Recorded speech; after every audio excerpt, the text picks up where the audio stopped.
Bramwell Rusk didn't knock. He never knocked.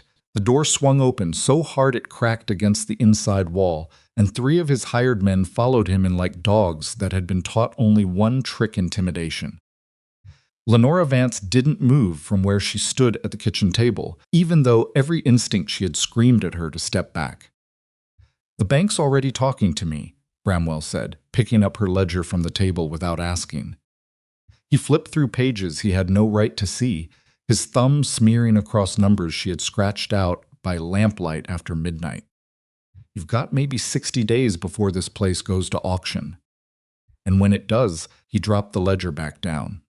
Not placed. Dropped. "I'll make sure I'm the first bid in the room." Lenora looked at the ledger, then at him. "Get out of my house." Bramwell smiled the way men smile when they've already decided how something ends. And that was the morning Lenora Vance understood that surviving her husband's death was going to be the easier part of what was coming. If this story already has you wondering what you would do in her place, you're exactly who this channel was made for. Subscribe right now, because every week we bring you stories about real courage, real hardship, and the kind of love that nobody plans for. Hit that like button and drop a comment with your city or country. I want to see how far this story travels. Now let's go back to where it all truly began. The morning Silas Mercer rode into Red Hollow, he had $11 in his coat pocket, a horse that favored its left rear leg, and absolutely no plan beyond finding work before the money ran out. That was not unusual for him. Silas had been operating without a long-term plan since he was 19 years old.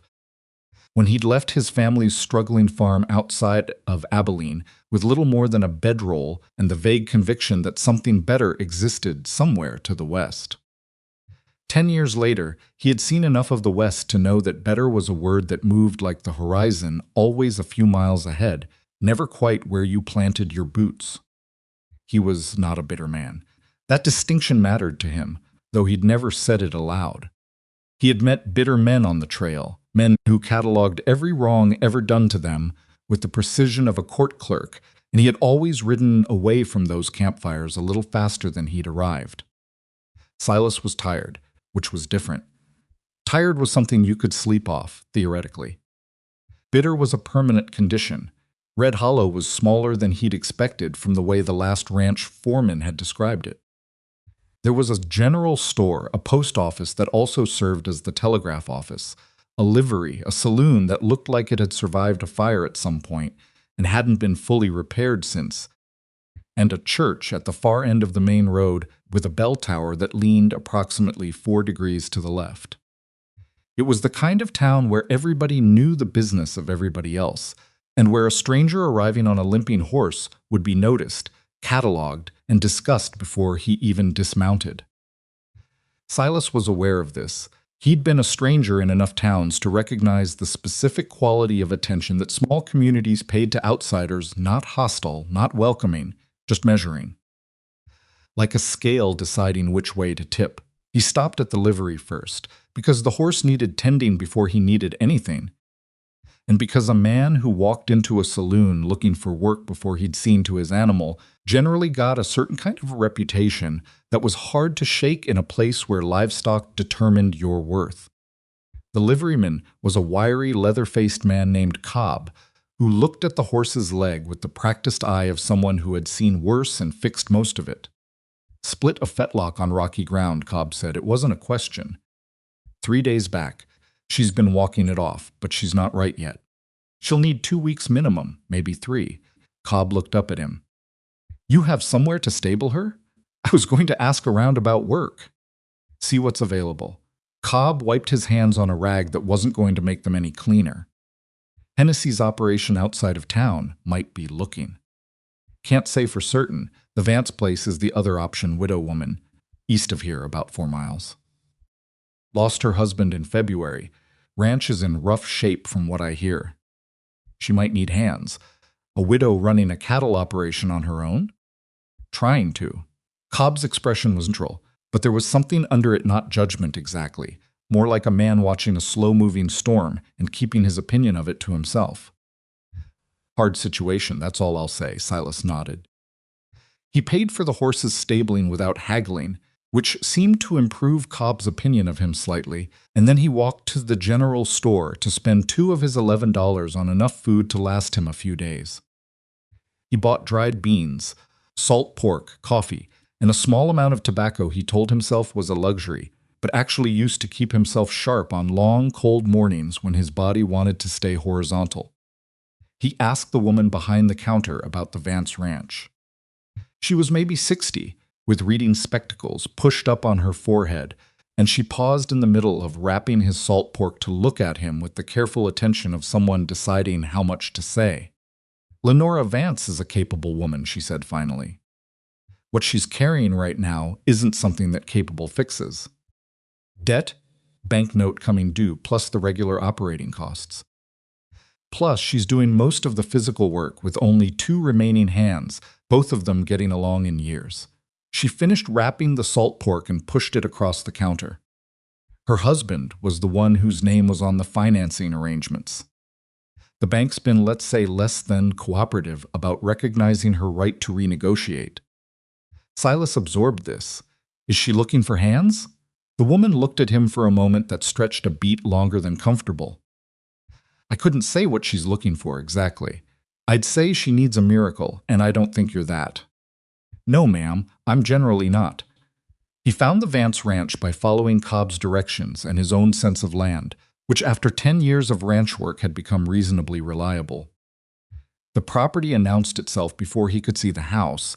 The fencing was the first thing he noticed, the way a doctor notices a patient's color before anything else. Some sections were solid, others had been repaired with whatever materials were available, wire joined to wood joined to salvage metal in combinations that suggested problems addressed urgently without sufficient resources over a period of years. The land itself was good.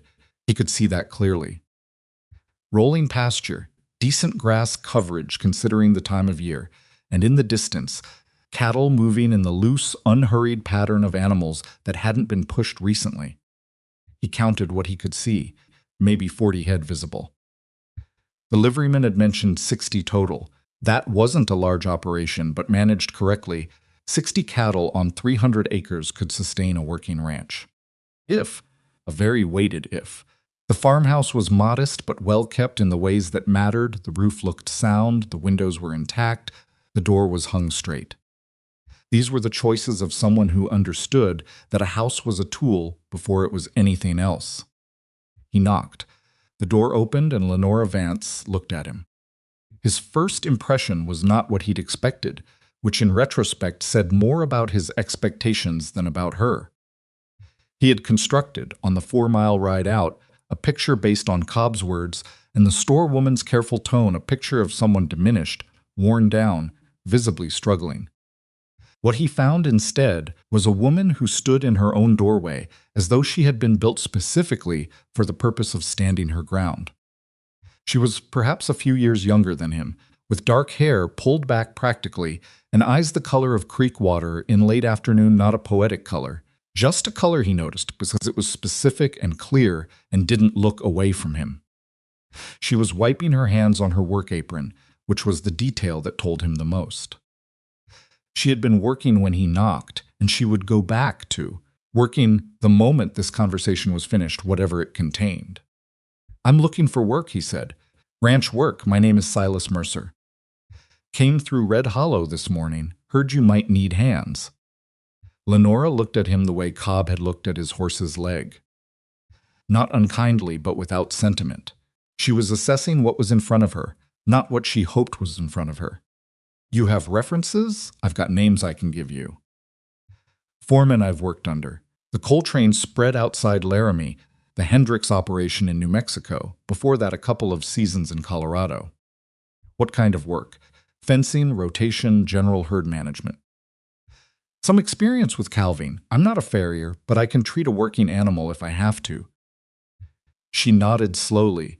This was clearly not the first time she had asked these questions, and possibly not the first time she'd been answered correctly by someone who then turned out to be something other than what they'd presented. "Pay," she said. "I'll be honest with you about what I can offer, which is not going to impress you." "I'm not here to be impressed. I'm here because I need work, and my horse needs 2 weeks of rest. Something shifted in her expression, not warmth exactly, but the particular recognition of one practical person acknowledging another. $2 a week plus room and board. There's a bunkhouse. You'd be with Garrett and old Pete, who are good workers, but both of them have been here longer than the current fencing, which tells you something about the pace of their ambitions. She paused. The room is honest. The board is adequate. The work is more than $2 a week should buy you. When do I start? She looked at him for another moment.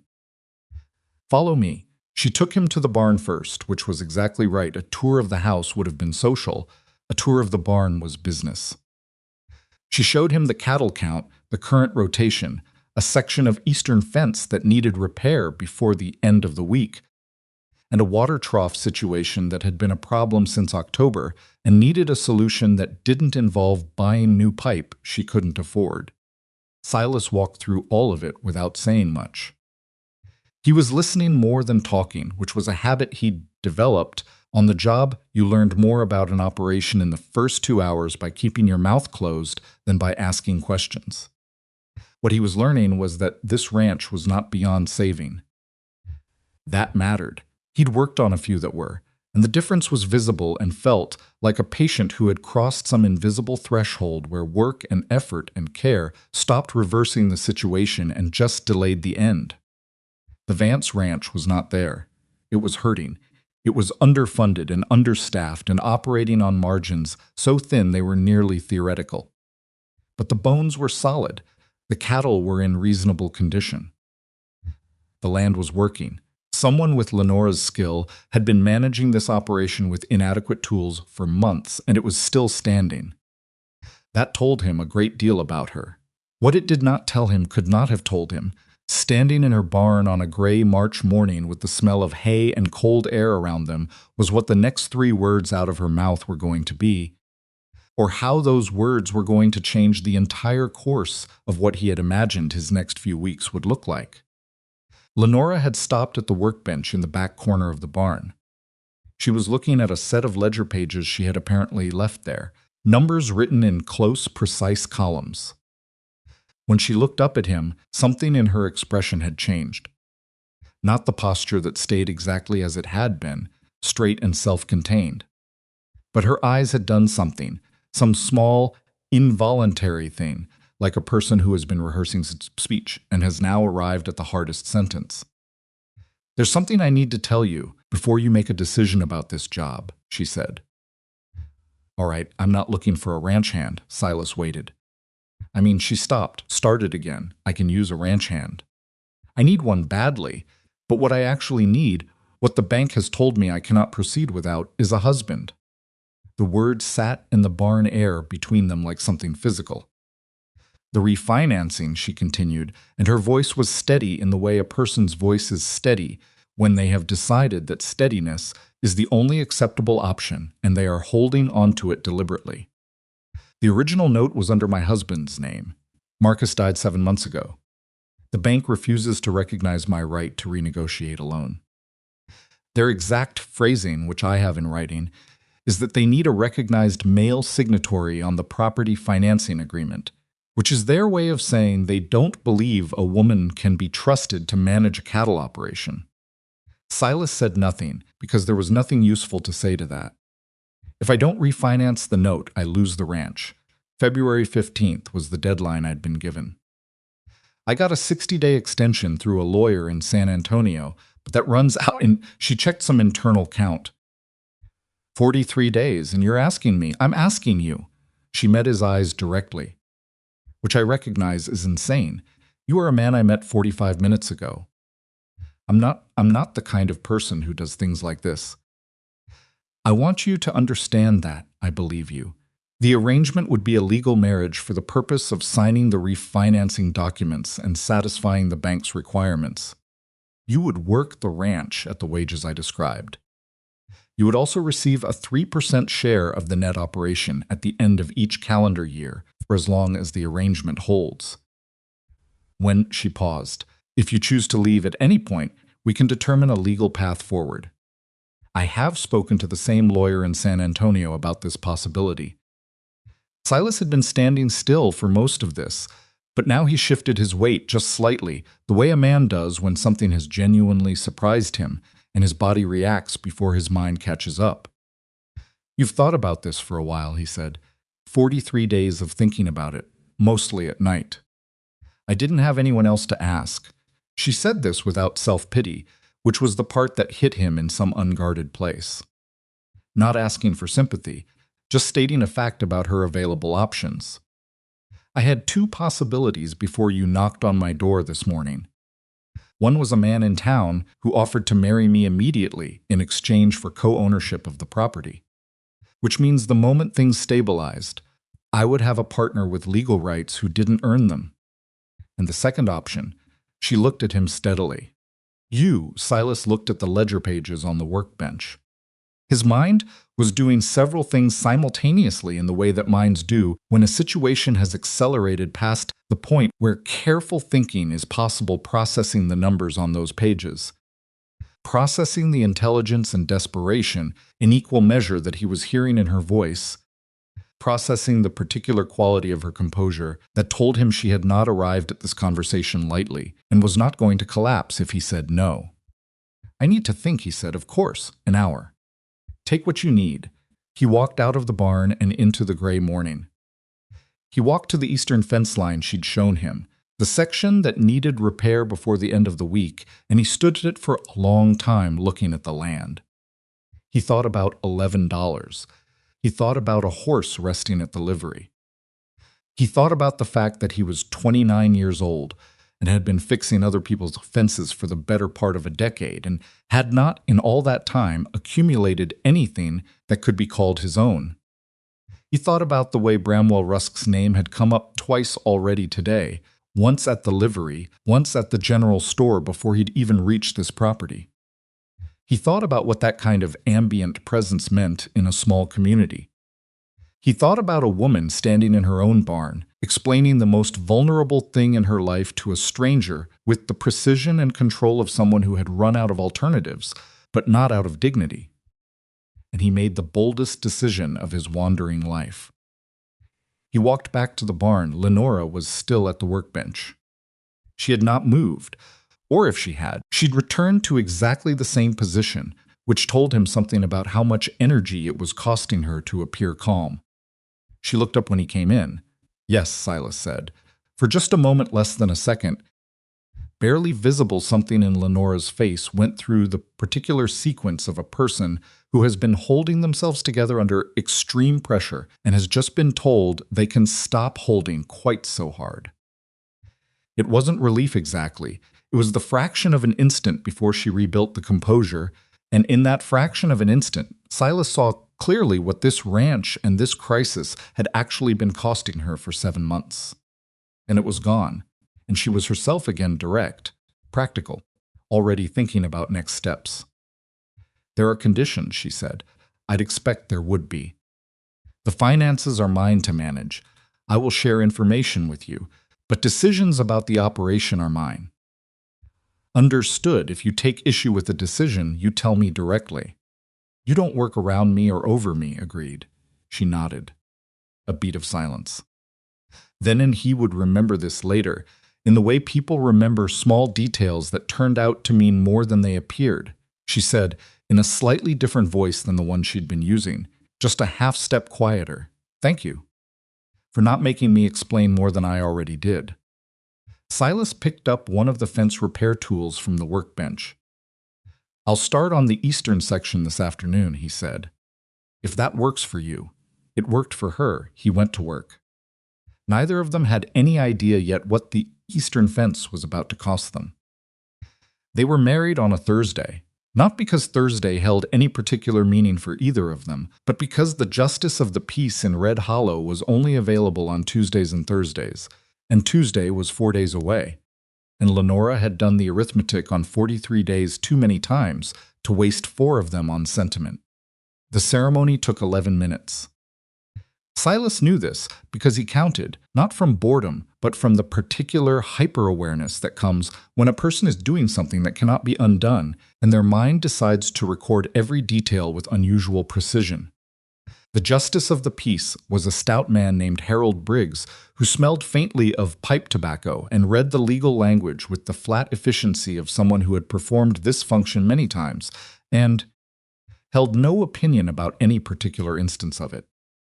There were two witnesses Cobb from the livery, who Silas had asked because he was the only person in Red Hollow whose name he knew, and a woman named Agnes, who apparently witnessed marriages regularly as a kind of civic hobby and brought her own pen. Lenora wore the same clothes she'd been working in that morning, which she had brushed clean and changed the collar on. Silas wore his least worn shirt. There were no flowers. There was no music. When Harold Briggs asked if either of them had anything to say before he finalized the document, they both said no at almost exactly the same moment, which produced a brief, involuntary silence that contained everything neither of them was ready to say. Harold Briggs stamped the certificate. Agnes witnessed it. Cobb shook Silas's hand with the expression of a man who wanted to ask at least 6 questions and had correctly determined that now was not the time. They drove back to the ranch in Lenora's wagon without talking for the first 2 miles. Not uncomfortable silence, or at least Silas told himself it wasn't. More the silence of 2 people who have just done something large and are waiting for the reality of it to settle into something they can work with. It was Lenora who spoke first. "I want to say something, and I want to say it once so we both know where we stand. All right, Marcus was a good man. He wasn't perfect. We had our problems the way any 2 people have problems. But he was good to me, and he worked this land hard, and I loved him." She was looking at the road ahead, not at Silas. "I'm not looking to replace that. What I mean is, I'm not asking you to be anything other than what we agreed to. A working partner, a legal signature, a fair arrangement." Silas nodded. "I understand. I just wanted you to hear it plainly." "I appreciate that." He paused. "For what it's worth, I'm not here to complicate what you're trying to hold together. I'll work the arrangement honestly. That's what I can offer." She nodded once, and they rode the rest of the way in a different kind of silence, one that had been cleared of at least some of its weight. The bank appointment was the following Monday.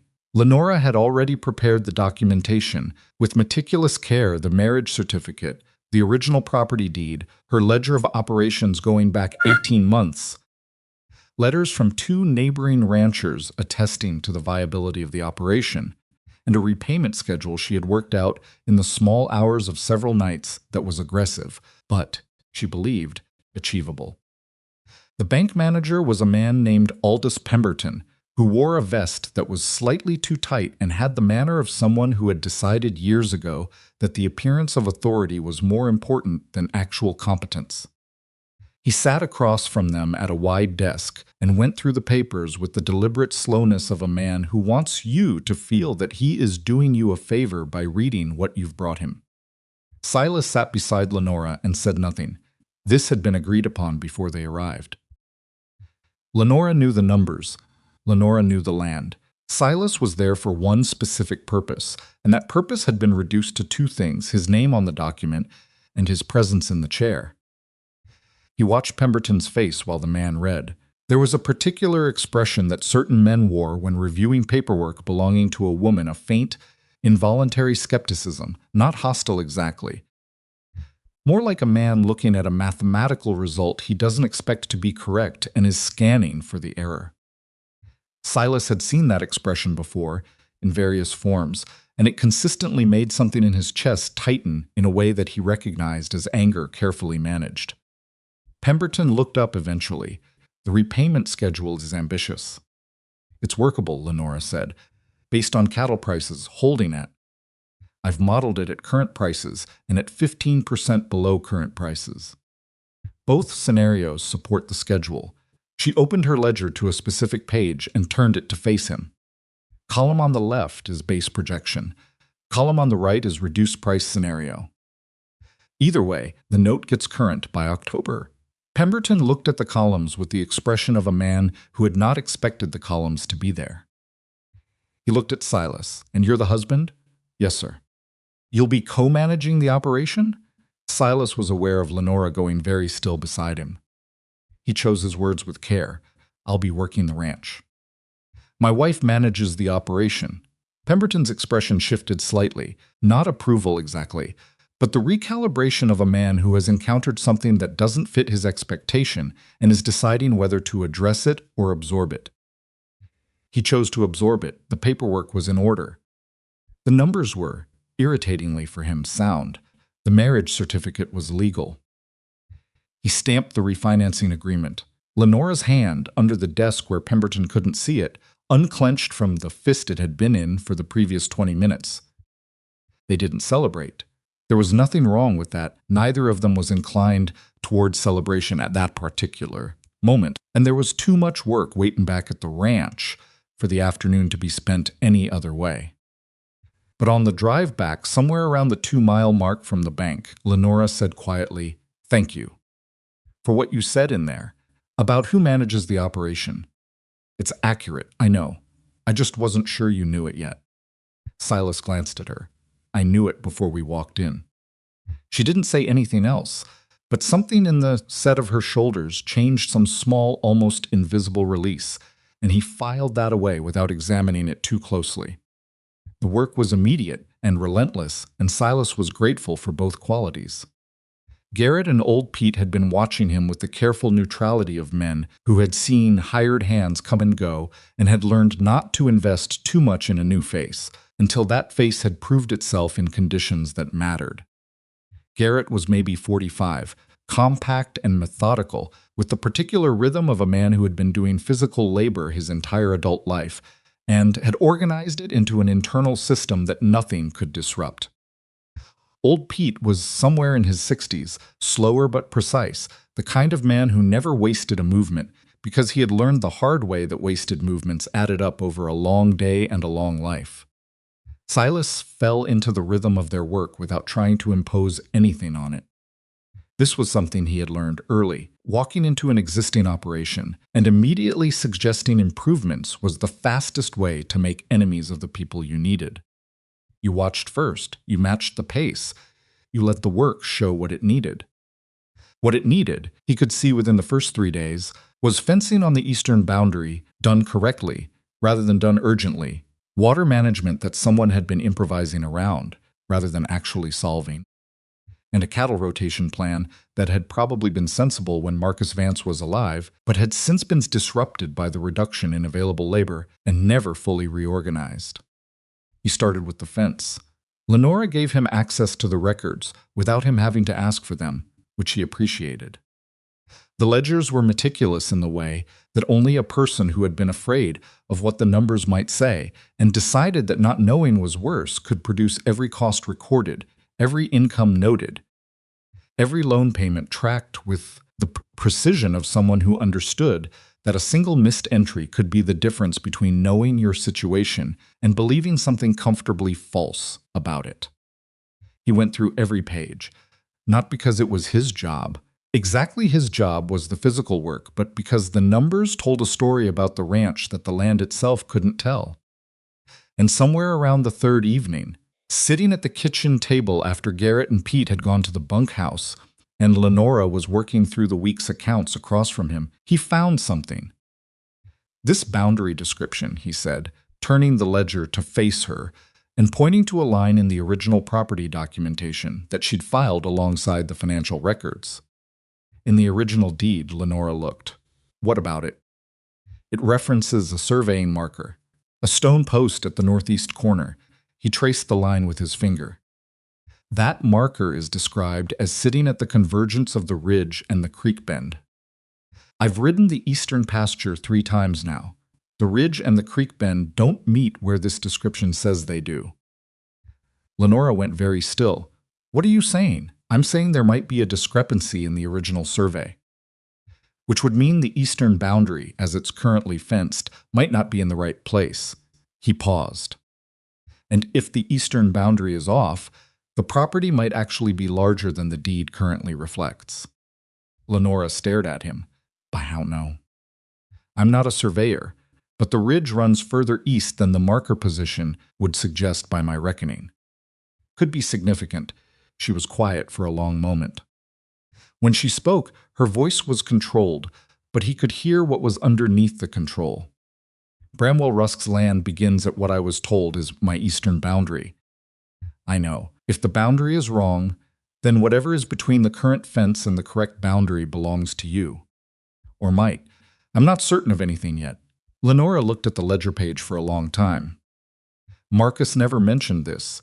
He might not have known. These errors happen at the original survey, and then everybody just accepts the boundary because it's the boundary, and nobody looks. She reached across the table and pulled the ledger back toward herself, studying the numbers. Silas watched her face go through several things simultaneously: the calculation, the hope, the fear of the hope, the very specific wariness of a person who has been disappointed enough times that new possibilities come wrapped in caution.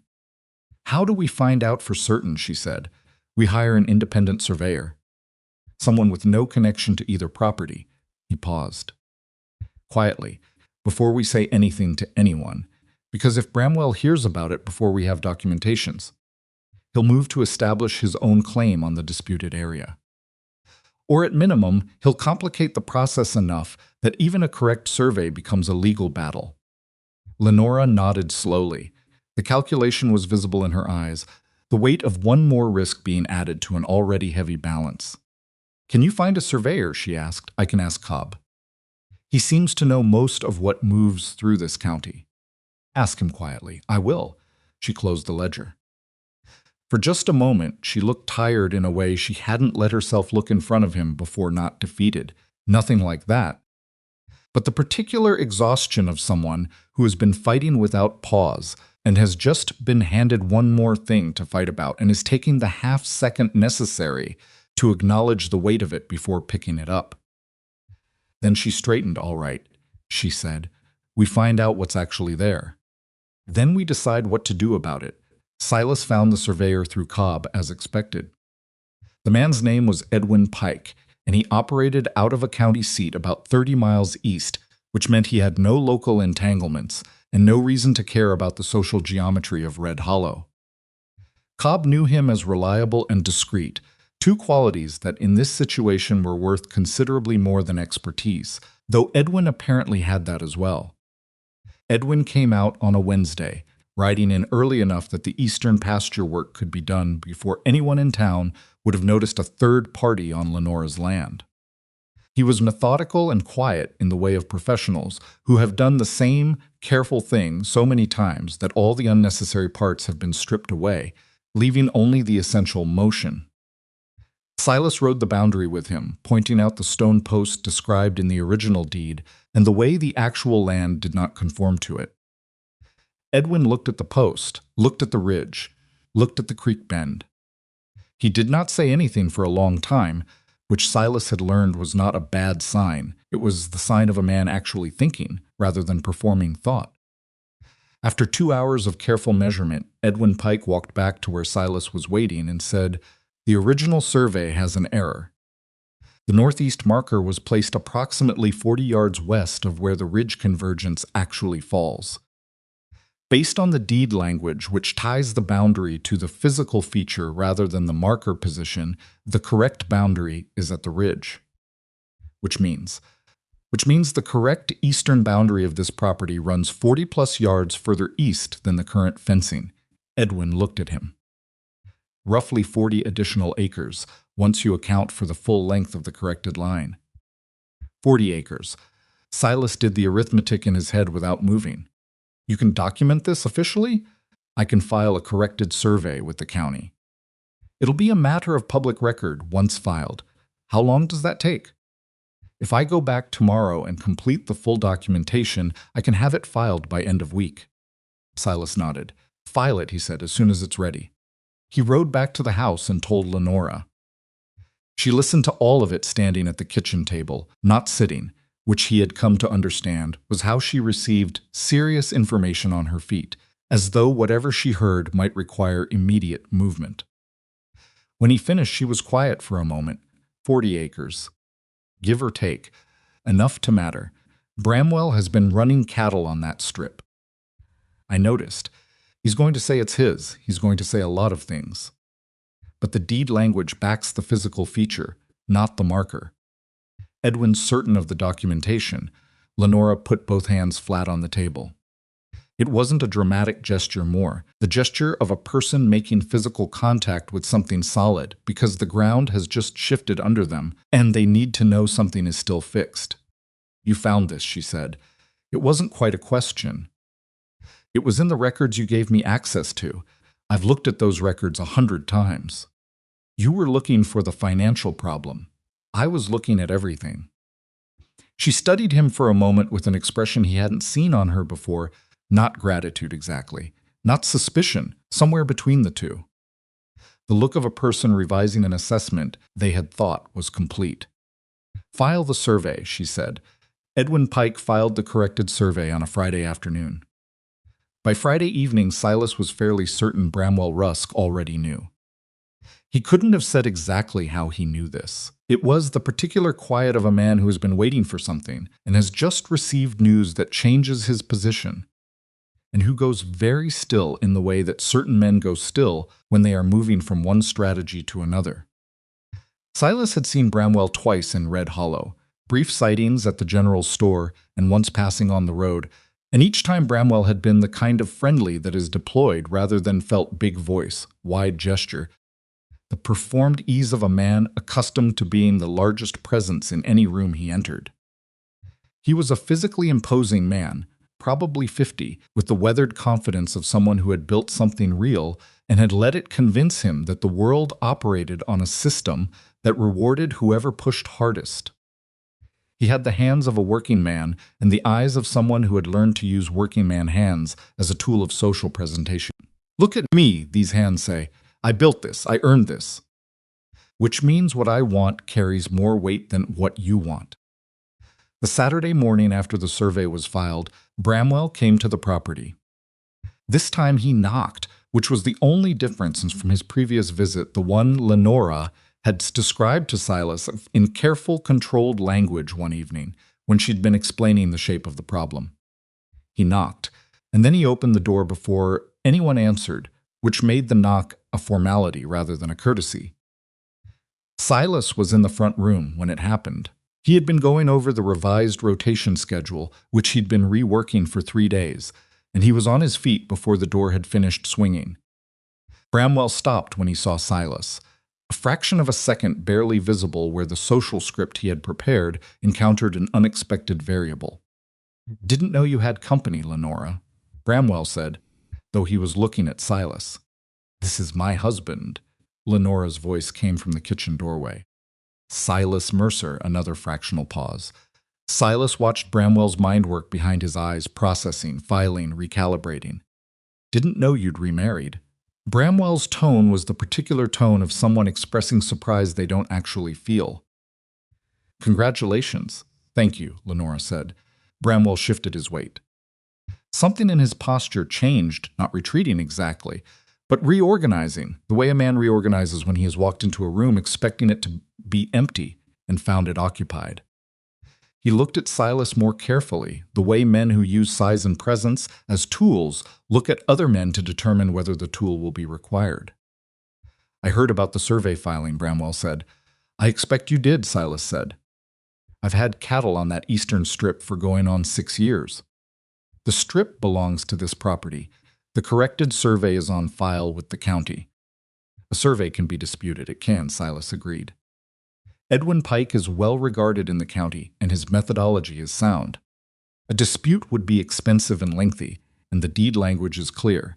He paused. I looked up 3 similar cases from this state over the last 15 years, where deed language specified physical features over marker positions. The court sided with the deed language in all 3. This was partly invention. He had found one such case in a newspaper account and was extrapolating the principle, but it was the kind of thing that sounded specific enough to land correctly.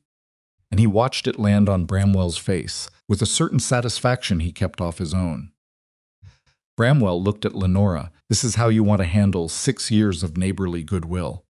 You've been using land that belongs to me for 6 years, Lenora said. I'd say the goodwill has been flowing in one direction. Bramwell stood there for a moment that stretched uncomfortably. He was the kind of man who did not leave a room easily once he'd decided to be in it. Leaving felt like retreat, and retreat was a word his body resisted. But Silas was standing between him and any further advance into the house, not aggressively, just present the particular presence of a man who has decided where he is standing and does not intend to move, and after a moment, Bramwell apparently decided that this particular room was not worth the cost of staying in it today. "We'll talk about this further," he said, which was not the same as agreeing to anything. "The survey is filed," Silas said. "The boundary is what it is." Bramwell left. The door closed this time. He pulled it shut behind him, which was somehow worse than when he'd let it swing open on the way in. Lenora stood in the kitchen doorway for her a moment, after the sound of his horse had faded. "He's not done," she said. "No," Silas agreed. "He's not. He'll try something else, probably." She looked at Silas with an expression that was hard to read, measuring, uncertain, and underneath those things, something that might have been the beginning of trust, operating on a longer timeline than trust usually requires. "You looked up court cases," she said. "One case, I generalized." "A beat. That's a significant risk. He didn't know I generalized." She almost smiled. Not quite. The muscles moved in the direction of it, and then thought better of committing fully. But it was closer to a smile than anything he had seen on her face in the weeks since he'd arrived. "Thank you," she said, for not blinking. "Thank him for giving me something to look at." She went back to the kitchen. Silas went back to the rotation schedule. The house settled into its working quiet, and neither of them spoke of Bramwell again that evening, though both of them were thinking about him in the particular way you think about a problem that has been temporarily interrupted, rather than actually solved.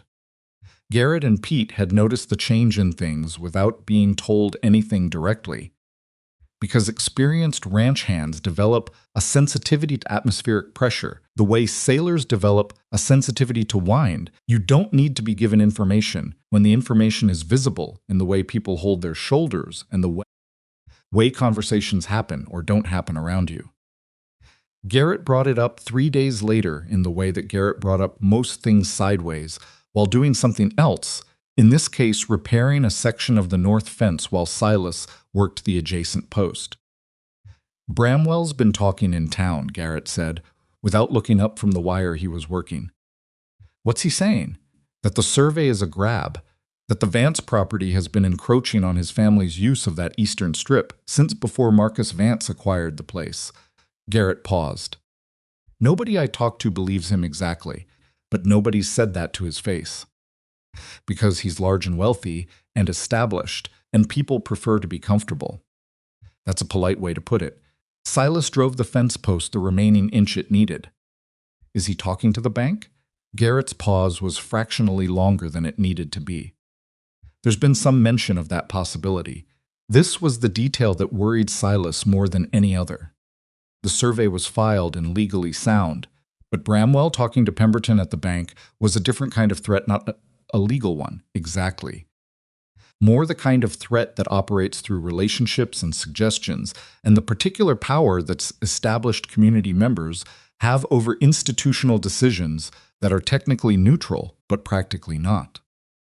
He brought this to Lenora that evening. She absorbed it without visible alarm, which by now he understood was not the same as not being alarmed. "Pemberton and Bramwell have known each other for 15 years, she said. "They're in the same hunting club. Pemberton will listen. Can he act on what he hears? Legally, the refinancing is done. Legally, yes, but he can make things uncomfortable in other ways. He can call the note if there's any technical violation of the agreement terms. He can slow walk any future requests." She rubbed the side of her face, a gesture he'd come to recognize as the one she made when she was running through possibilities and not liking any of them. It's not about the law, it's about the leverage that exists alongside the law. So we keep the note payments current, exactly current. Nothing late, nothing technical for him to grab onto. We keep them current. She looked at him. The current payment is due in 17 days. We're close, but there's a gap if the anticipated cattle sale doesn't close this week. How large a gap? She told him the number. It was not catastrophically large. But it was a gap. I have some money, Silas said. Lenora looked at him. I'm not borrowing from you. It's not a loan. Consider it my share of the operation, paid in reverse. That's a creative way to describe a loan. It's an investment. There's a difference. He met her eyes. Pemberton does not need a technical violation to hold over you. We make the payment in full and on time, and whatever he and Bramwell decide to discuss over their hunting trips becomes irrelevant. Lenora was quiet for a moment. Her expression went through several things: pride, resistance, practical calculation, the particular internal argument of a self-sufficient person trying to determine the exact threshold between accepting help and surrendering independence. I will account for every dollar, she said finally. I know you will, and I will pay it back, whatever you want to call it. We can argue about that later. The payment went in on time. Pemberton received it with the expression of a man who had been expecting to receive something slightly different and was not going to show his disappointment. He stamped the receipt. He did not look at Lenora for any longer than the transaction required. She thanked him. She walked out, and when they were in the wagon and 2 blocks from the bank, she said, in a voice that was quieter than usual, "Someday this is going to be straightforward." "Most things aren't," Silas said. "No, but some things eventually get there." He didn't say anything. The horse moved at its steady pace. The March air was cold, but the sky had cleared for the first time in a week, and the light had the particular quality of late winter light that suggests, without quite promising, that something warmer might be on its way. It was the closest thing to hopeful either of them had allowed themselves in several weeks, and neither of them examined it too closely, because examining hope prematurely had a way of making it smaller. Back at the ranch, there was still the rotation to manage, still the cattle to check, still 3 sections of fence that needed attention, and a water trough situation that had been waiting for a resolution since October. Old Pete had developed a nagging cough that worried Silas in a background way he hadn't mentioned to Lenora yet. Garrett had found evidence of cattle moving near the eastern boundary again, not a deliberate drive, probably just drift, but worth watching. Silas made the rounds after supper, which had become his habit, a walk of the perimeter in the last of the evening light, checking what the day had left unsettled. It was not an efficient use of time, Pete had told him, because there was always something unsettled, and you had to accept that. But Silas had found that the walk itself had a purpose beyond what he found on it. It was the thing that organized his thinking, the motion that allowed his mind to settle into whatever it needed to settle into. That evening, standing at the newly corrected eastern boundary, in the cold dark, looking at the fence he had repaired and the land beyond it, that now, legally, correctly belonged to Lenora, he thought about what Cobb had said on the first morning. A widow running a cattle operation on her own, trying to. Not trying, succeeding against odds that a reasonable person would have looked at and walked away from. He walked back to the house. The light was on in the front room. Through the window, he could see Lenora at the table with her ledger, the lamp casting the kind of light that makes a room look like a painting of itself, warm, specific, contained. She was chewing the end of her pencil, which she always did when a number wasn't cooperating, and she hadn't noticed him yet. He stood there for a moment longer than he needed to. Then he went inside, because there was always another fence post to drive, and the morning came early, and there was no useful purpose in standing in the dark, thinking things that didn't have words yet. But he was aware, in some place below thought, that something had shifted in the past several weeks, something in the way he moved through this property and this work and this particular complicated arrangement that could not be attributed to wages, or legal agreements, or the practical value of a job. He was not ready to name it. He went to bed, and in the morning there was work, and that was enough for now.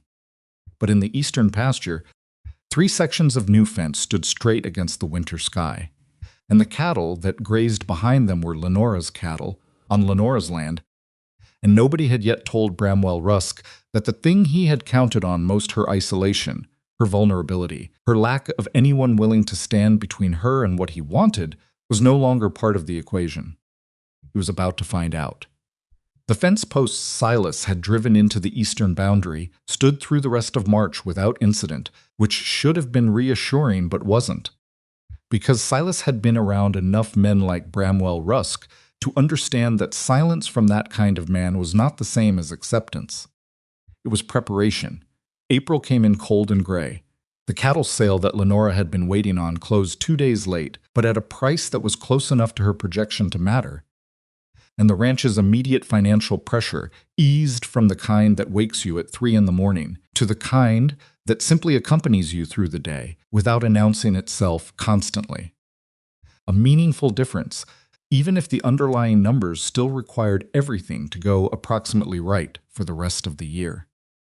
Old Pete's cough resolved itself without intervention, which was a relief Silas had not fully registered until he noticed one morning that he was no longer tracking it. Garrett had said nothing further about Bramwell's conversations in town, which could mean they'd stopped, or could mean Garrett had decided that reporting them was not producing useful results. Silas didn't push the question. He had learned that Garrett communicated on his own timeline, and pushing that timeline produced less information rather than more. What Silas spent April doing, more than anything else, was learning the land. This was not something he had articulated as a goal. It was something that happened because he was doing the work, and the work required understanding the property in a way that ranch hand labor on someone else's spread never required. When it's your job to fix the fence, you learn the fence. When it becomes, through whatever strange arrangement of circumstances, something closer to your responsibility, you learn why the fence keeps failing in the same 3 sections, which requires understanding the soil, the drainage, the cattle movement patterns, and the history of decisions that produced the current configuration. He rode every boundary. He walked the creek. He mapped in his own head the places where the land had problems that hadn't been addressed yet, and the places where it was quietly productive in ways that hadn't been fully exploited.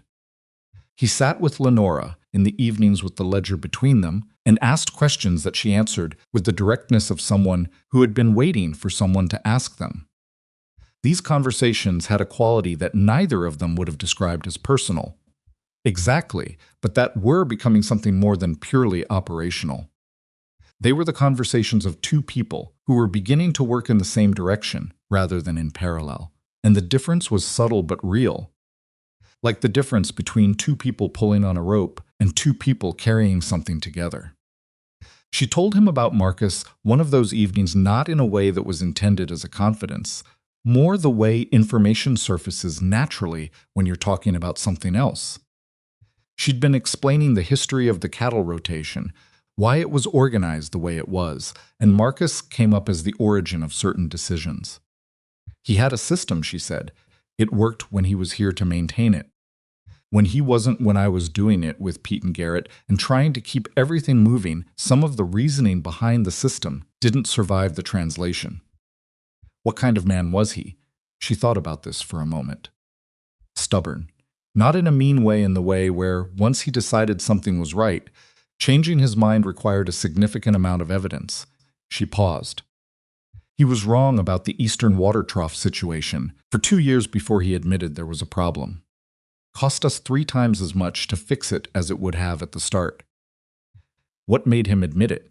One of the calves nearly died from the water quality. She said this without particular emotion, the way you describe something that happened and was painful, and is now simply part of the record. After that, he fixed it. Took him a week.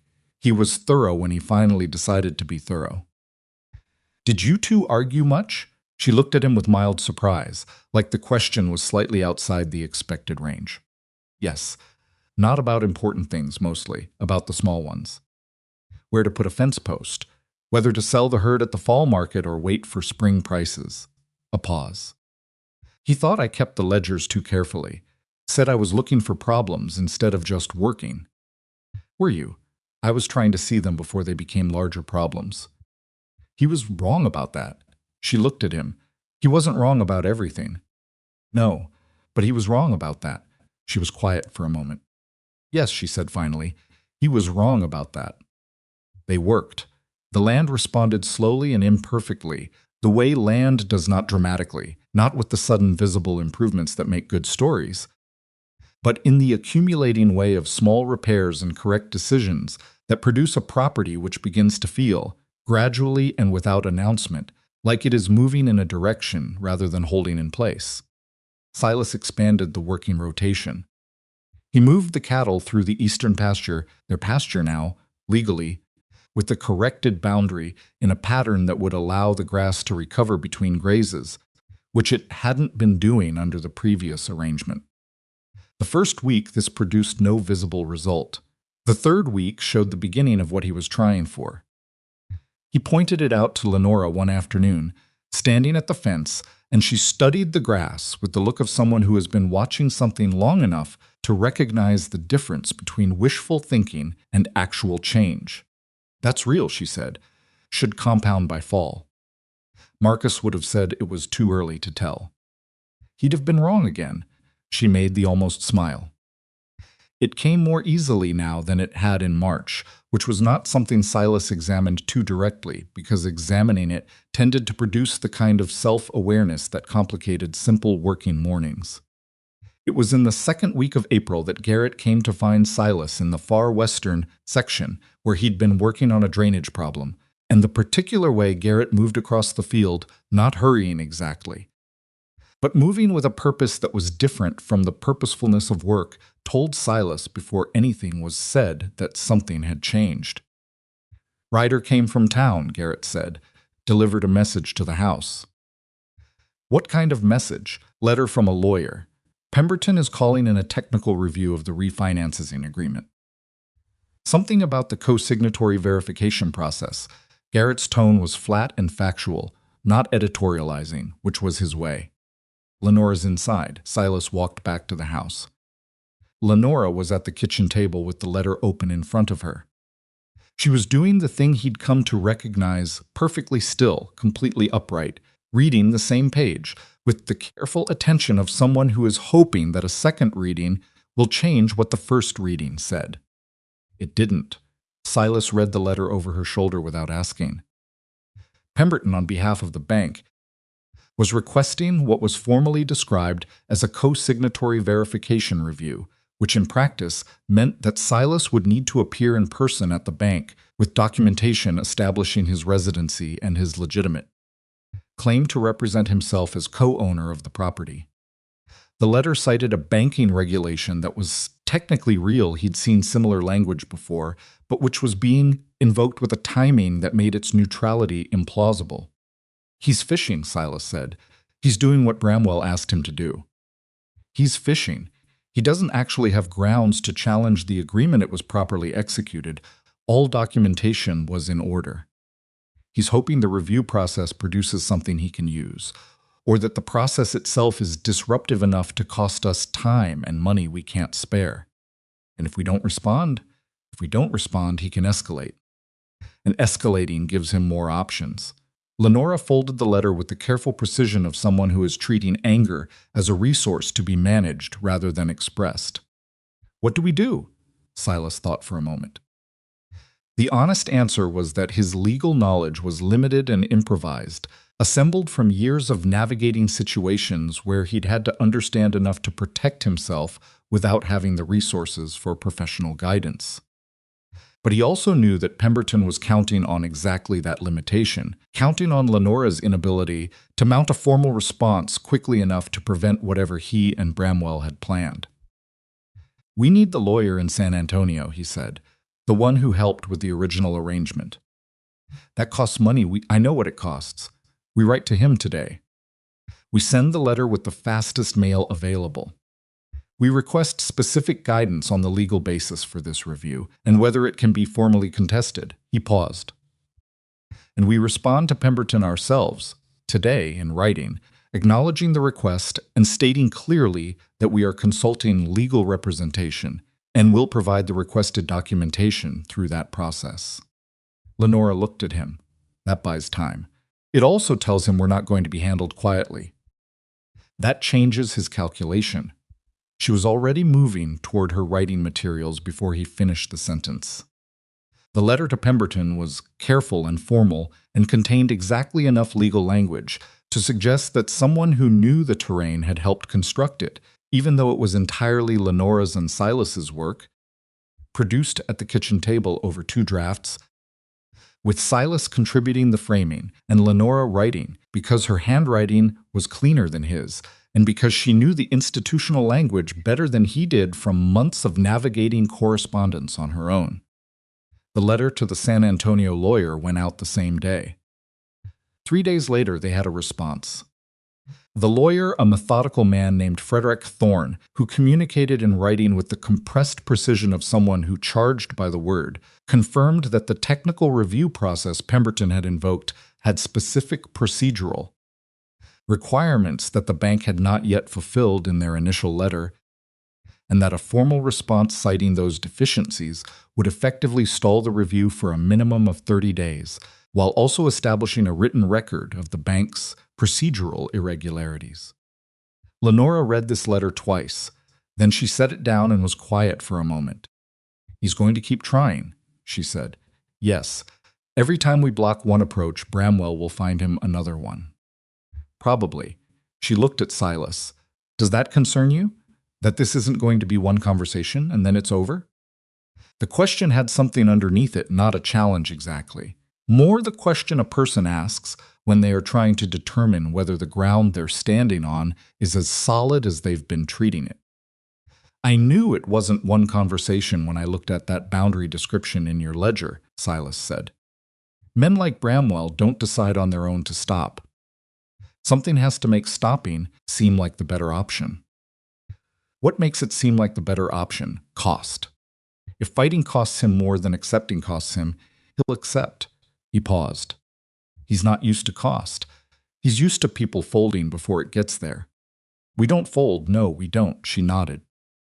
A pause that was not comfortable exactly, but had the quality of a pause between two people who have reached some understanding that doesn't need to be spoken more specifically than it has already been spoken.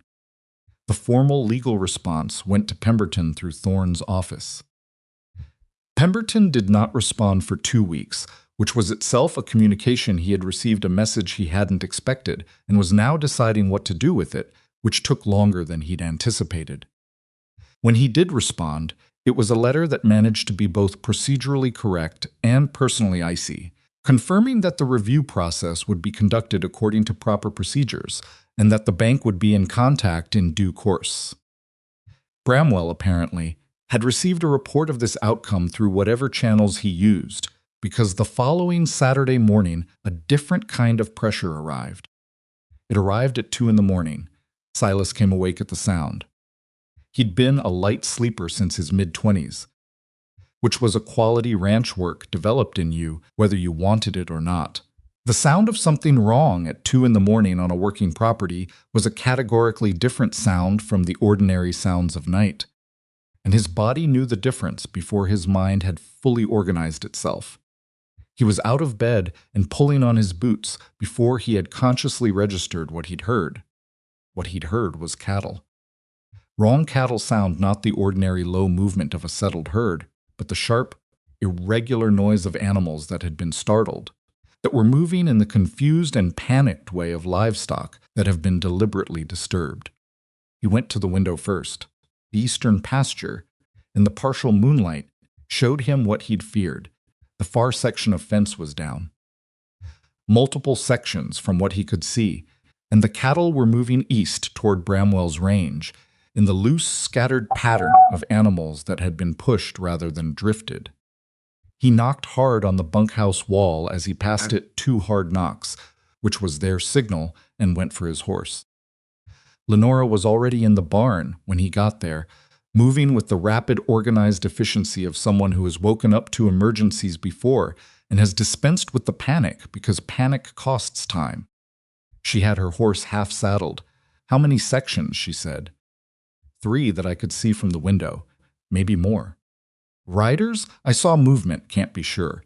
He was saddling his own horse while he spoke. "They want the cattle across the boundary, if enough of them cross onto disputed land before we get there. I know what they want." They rode out together, Garrett following 30 seconds behind on his own horse, Pete moving as fast as he could toward the nearest section of the fence on foot with a lantern. The night was cold, colder than April had a right to be, and the partial cloud cover kept the moonlight inconsistent, available, and then gone in a way that made judging distance and movement difficult. The fence damage was deliberate. Silas could see this within the first 30 seconds of reaching it. The posts hadn't failed, they'd been cut. Wire ends that showed the clean separation of a tool rather than the ragged failure of metal under stress. 3 sections, maybe 80 feet of fence in total, taken down with enough precision to create a gap wide enough to push cattle through without difficulty. And there were men, 2 of them at the edge of the tree line on the far side of the eastern boundary, barely visible in the irregular moonlight. Not doing anything now, watching, the way men watch when they have done what they came to do and are waiting to see if it works. Silas did not reach for the rifle he had brought. The decision was made in a fraction of a second and was based on 2 things: the distance, which was too great for a shot he trusted in this light, and the calculation, which was this: a gunfight at the boundary line in the middle of the night, with Bramwell's riders produced bodies and legal complications, and a story that Bramwell could use, and what Silas needed was not a story Bramwell could use. He needed a story Bramwell couldn't. He rode toward the men instead.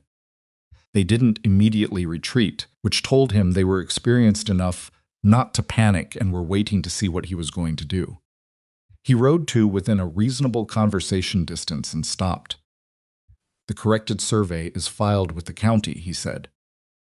His voice was level, not friendly, not threatening, simply factual. "This boundary is documented. Whatever cattle cross it tonight are on documented Vance property. Which means moving them was a documented interference with a legally established boundary." He paused. "Edwin Pike's name is on the survey.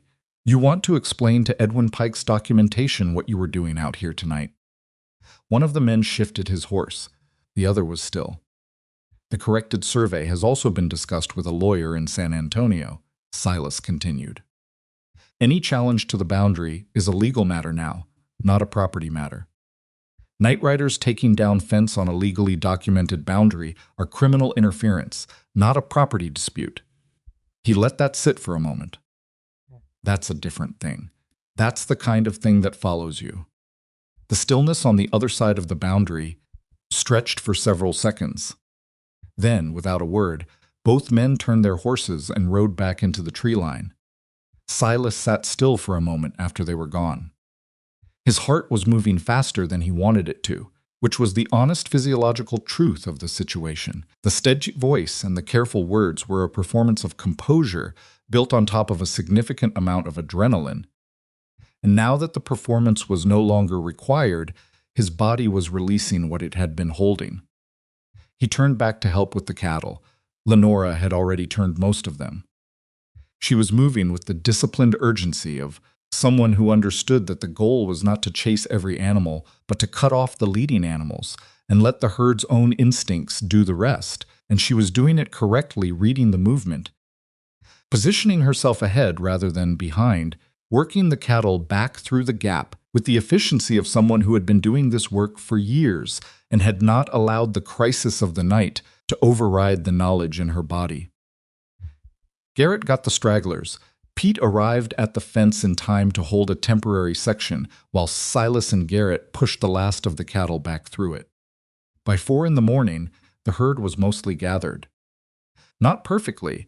3 animals had gone too far in the darkness to retrieve safely until daylight, but the mass of them was contained, and the fence gap was closed with the temporary materials Pete had brought, enough to hold until proper repair could be done in the morning.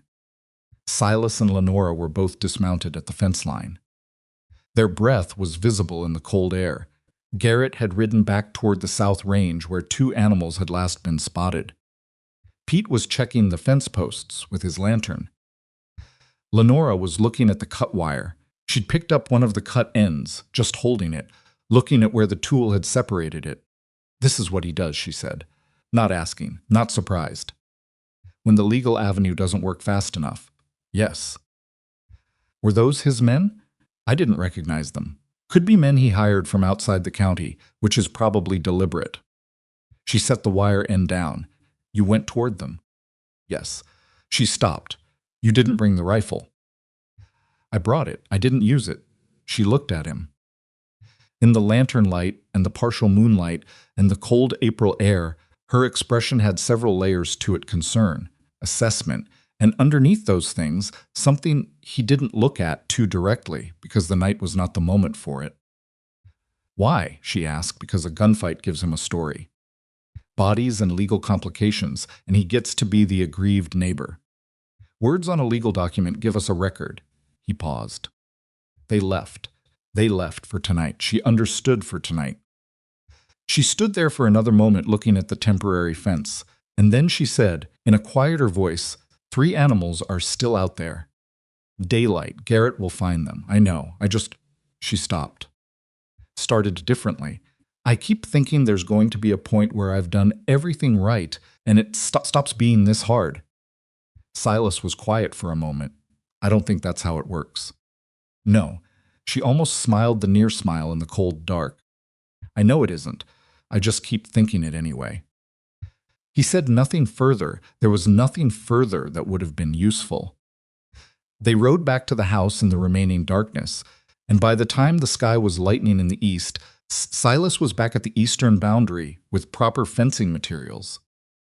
Replacing the cut wire with the methodical attention of a man who intends the repair to outlast whatever objection produced the damage. The 3 missing cattle were found by mid-morning, 2 of them in a draw Garrett knew about, and 1 that had wandered further than expected, but not crossed any boundary. They came back without difficulty. Cattle, unlike people, generally wanted to return to familiar ground once the thing that had frightened them was gone. Lenora sent a written account of the incident to Frederick Thorne in San Antonio that afternoon, including the time, the nature of the fence damage, and a description of the 2 riders. Thorne's response, when it came 5 days later, was that the account had been formally documented and that in the event of further incidents, a legal complaint could be filed with the county. He did not need to spell out the implication. Every documented incident was another weight on Bramwell's side of the scale, accumulating toward the point where the cost of continuing became visible even to him. But between the night of the fence and that letter from Thorne, the weather changed. The change announced itself the way bad weather sometimes does in Texas, not through obvious visible signs, because the sky can lie, but through a shift in the air that experienced people feel before they can explain it. Old Pete felt it first. He'd been talking about his back all morning, in the way he talked about his back when the barometric pressure was doing something worth worrying about. And when Silas mentioned the weather to him, Pete looked at the southern horizon and said, with the flat certainty of a man who had lived by weather's decisions for 60-plus years, that's not rain. It was not rain. It came down from the north that night, not the gradual drop that late April cold sometimes produced, but the kind of rapid, vicious temperature change that happened when 2 opposing air masses settled their disagreement over a geographic area the size of several counties. By midnight, the temperature had dropped 30 degrees from the afternoon high. By 2 in the morning, ice was forming on standing water. By dawn, a driving sleet was hitting the farmhouse windows with a sound like thrown gravel, and the world outside had gone the particular gray-white of winter, refusing to acknowledge that winter was supposed to be over. Silas had been awake since Pete's barometric diagnosis the previous afternoon, which meant he'd had time to move as much as possible before the cold made moving harder. He'd brought the most vulnerable calves into the barn. He'd broken the ice on the water troughs before it thickened to the point where the cattle couldn't manage it themselves. He'd checked the barn roof for structural concerns and reinforced the section above the calf stalls that had been a question since February. What he hadn't anticipated, what nobody had fully anticipated, because the speed of the temperature drop was outside the range of the previous season's experience, was how quickly the cattle would begin to show stress. By mid-morning of the first storm day, 3 older animals had gone down. Not dead down, which meant they were lying in the cold and couldn't rise on their own, which was the precursor to dead if nothing intervened. Silas and Garrett and Lenora spent the morning hauling feed by hand to the downed animals and getting them up, which required the kind of physical effort that is unglamorous and exhausting and absolutely necessary. The kind of effort where you stop thinking about anything except the immediate task, because the immediate task requires everything. One of the three came up without too much trouble. The second needed 20 minutes of sustained work before she was on her feet. The third, a 7-year-old cow that Pete had known since she was a calf and called Margaret, because Pete named the long-term animals whether anyone approved of this or not, took 45 minutes and everything 4 people had, and she came up shaking and uncertain, but she came up. "Good girl, Margaret," Pete said, and patted her neck with a sincerity that was, in the middle of a freezing April storm while covered in mud and ice, somehow the most purely genuine thing Silas had heard in weeks. By the second day, the storm had not abated. The sleet had become intermittent snow, which was better in some ways and worse in others. Better because snow was lighter on structures and less immediately dangerous to cattle than ice. Worse because it was accumulating, covering the remaining grass, and the hay supply, which had been adequate for a normal spring, was being depleted at a rate that hadn't been in anyone's calculation. They rationed the hay. This required decisions that were genuinely difficult: which animals got full allocation, which got less, which sections of the herd were in a position to manage on reduced feed for a period and which were not. Lenora made these decisions. She made them quickly and without drama, which was possible because she knew the herd in the way of someone who had been paying attention for years, and also required a specific kind of emotional management that Silas recognized because he could see what it cost her to reduce feed for animals she'd raised from calves. He handled the physical distribution. It was the clearest division they'd arrived at without discussing it, she decided. He executed. And Garrett and Pete filled the space between those two functions without requiring instruction, because experienced hands know what needs doing without being told. On the third day, Silas lost sensation in 2 fingers on his right hand. He was out in the eastern section checking on a group of young cattle that had gathered near the corrected boundary, which was the furthest point from the barn and the most exposed to the north wind. The cold was the kind that arrives through layers rather than through gaps you dress against it correctly, and it finds its way in anyway, not dramatically but cumulatively, until something you thought was protected isn't. He noticed it when he went to untie his horse's lead. The 2 middle fingers on his right hand did not close properly. Not numb exactly, which was the wrong word for it, more like disconnected, like the signal between his mind and those fingers had been interrupted somewhere in the line. He looked at his hand. The fingers were a color that was wrong. Not dramatically wrong, not the dead white of severe frostbite, but wrong enough that he understood what it was and what it required. He rode back to the barn. Lenora was there, breaking ice from a water trough with methodical 2-hand strikes that she'd been doing for 20 minutes based on the sweat visible at her hairline, despite the temperature. "I need you to look at something," he said. She looked.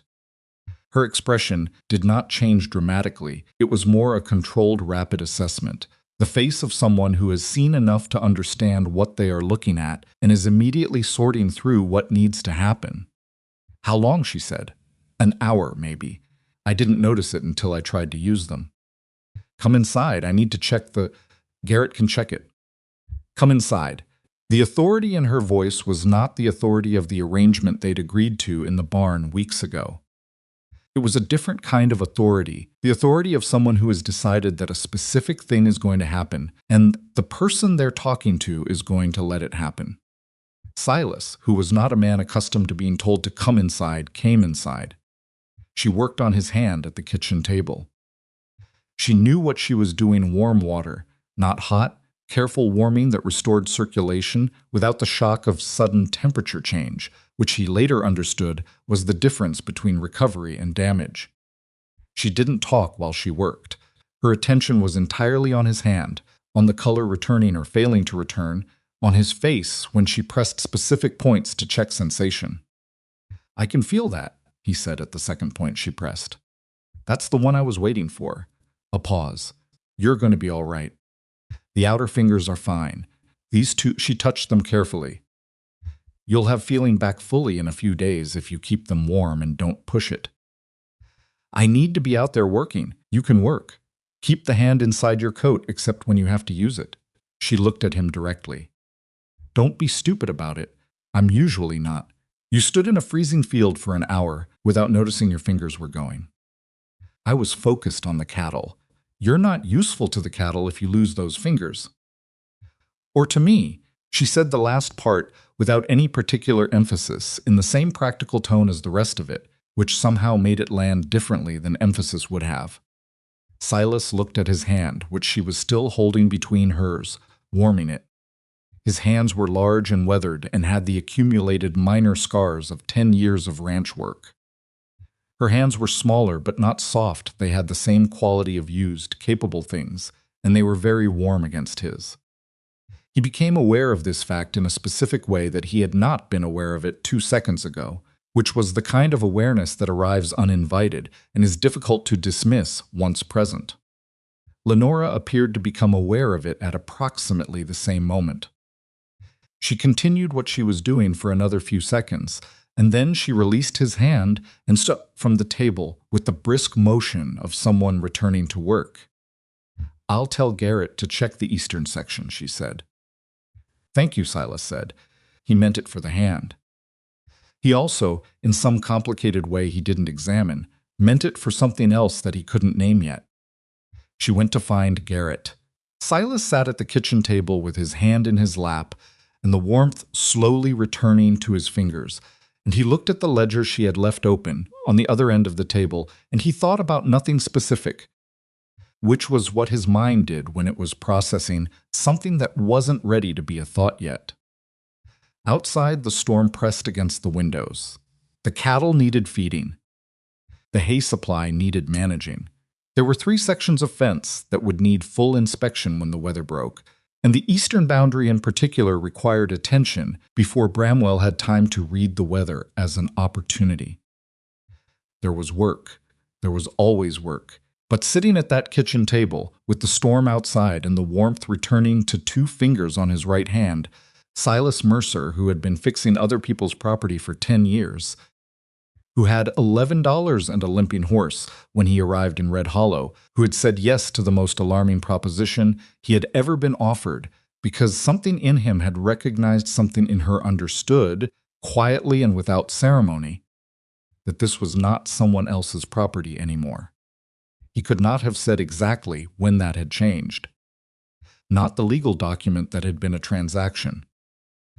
Something else, something that accumulated the way right decisions accumulate, slowly and without announcement, until you look up one day and the sum is larger than you realized. He put on his coat. He went back to work.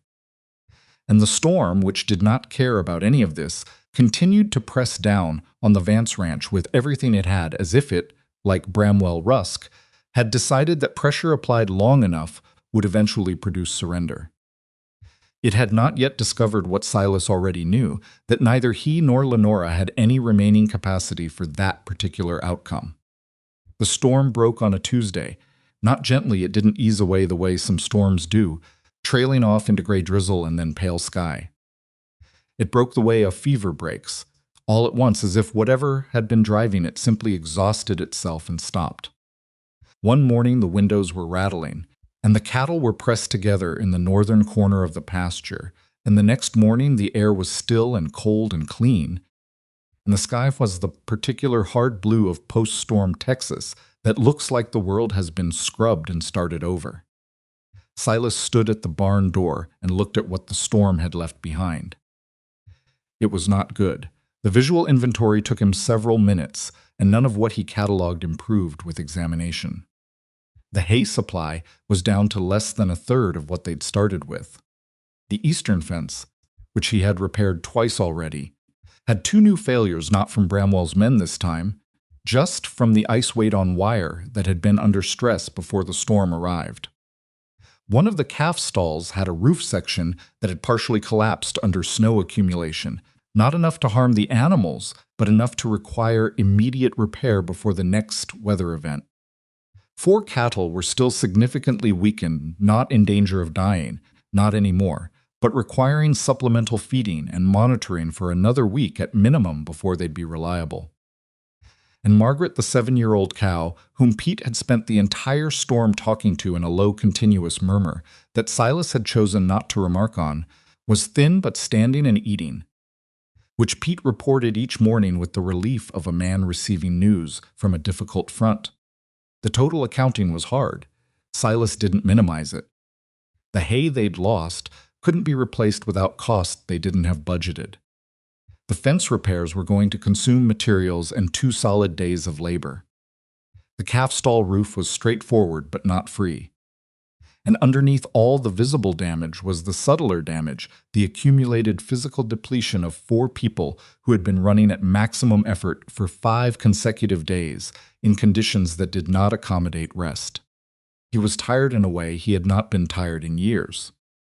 Not the ordinary tired of hard work, which was familiar and almost comfortable. His body had organized itself around hard physical labor long ago and processed it as normal.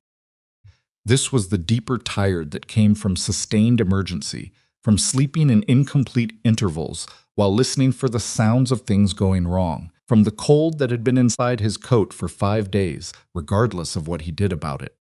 His 2 fingers were still not fully right.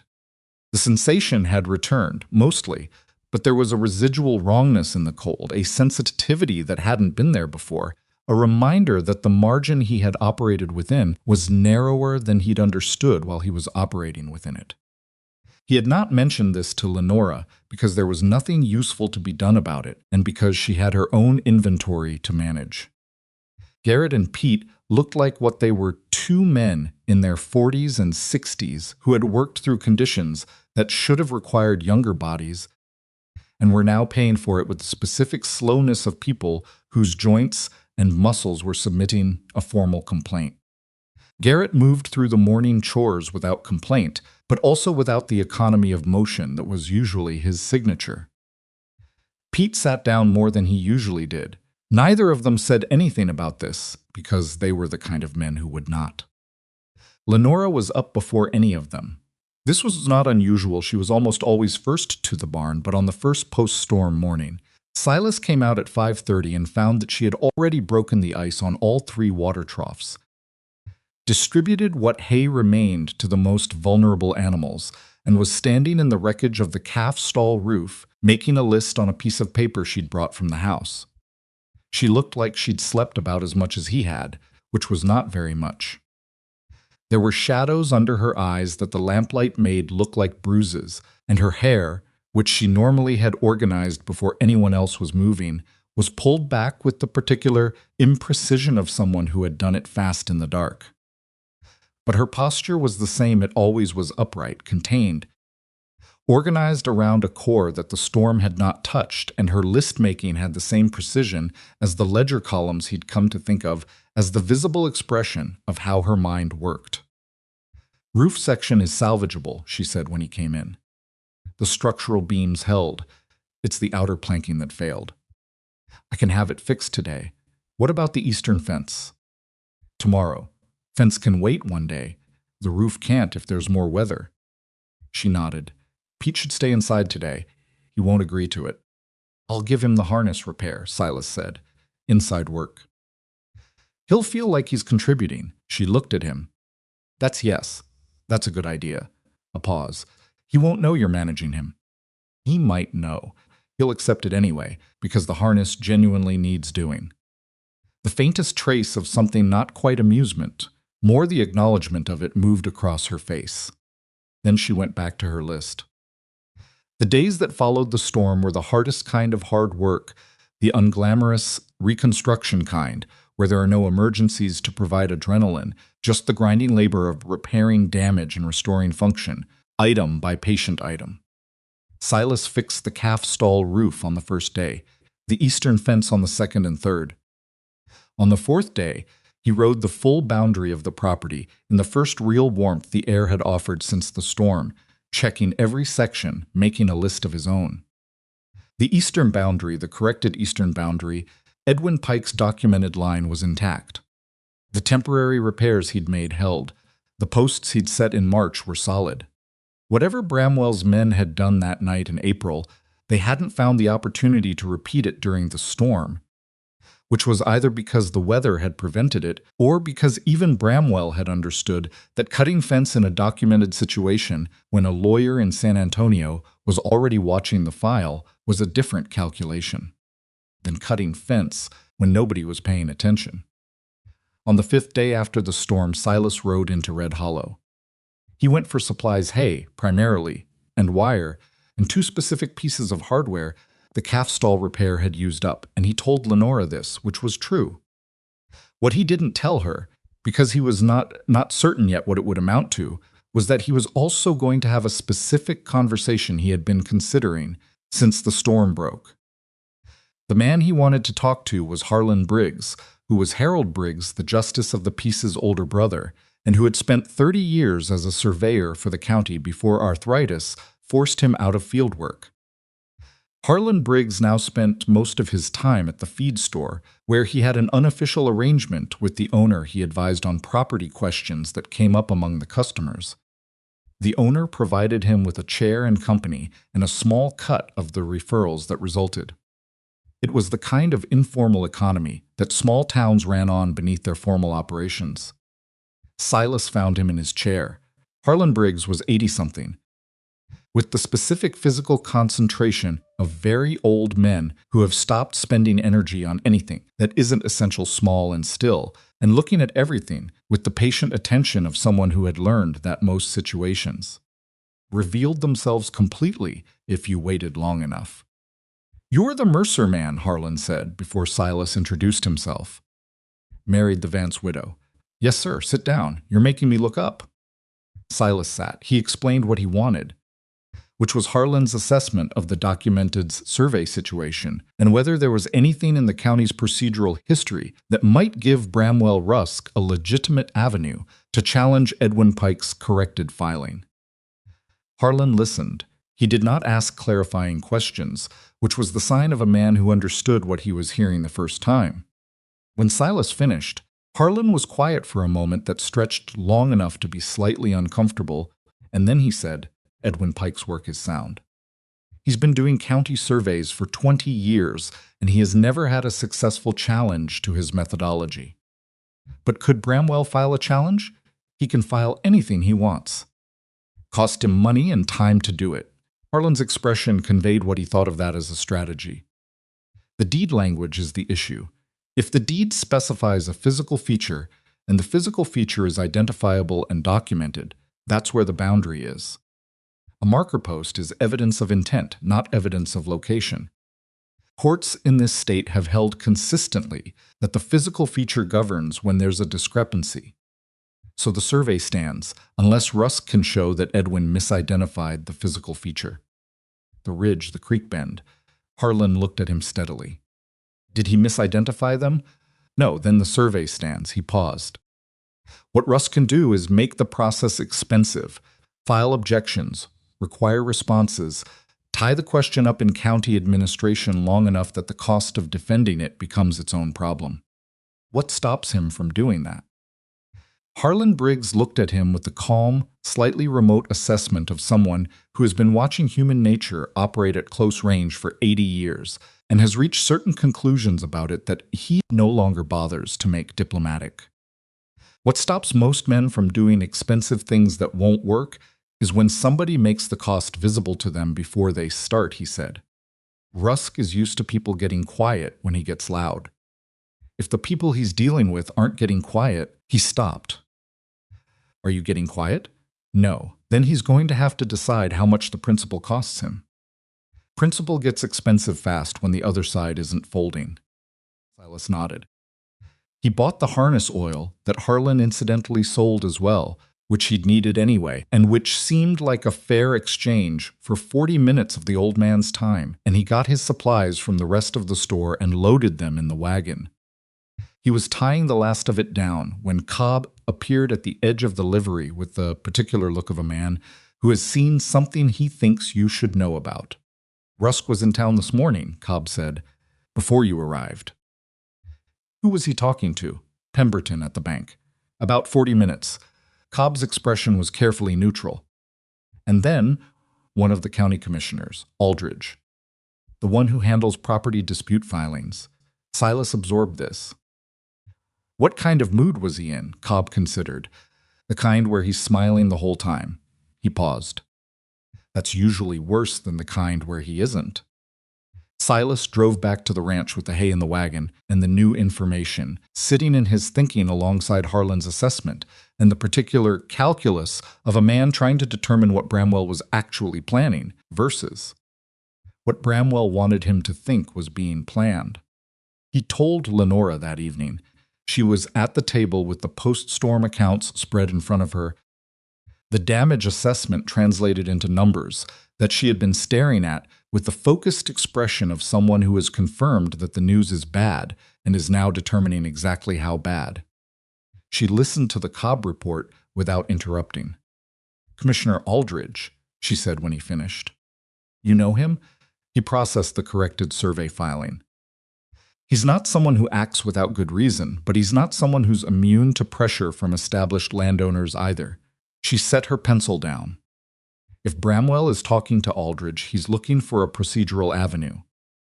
Something in the filing process, some technical requirement that wasn't met, something he can use to delay the survey's legal effect while he pursues a challenge.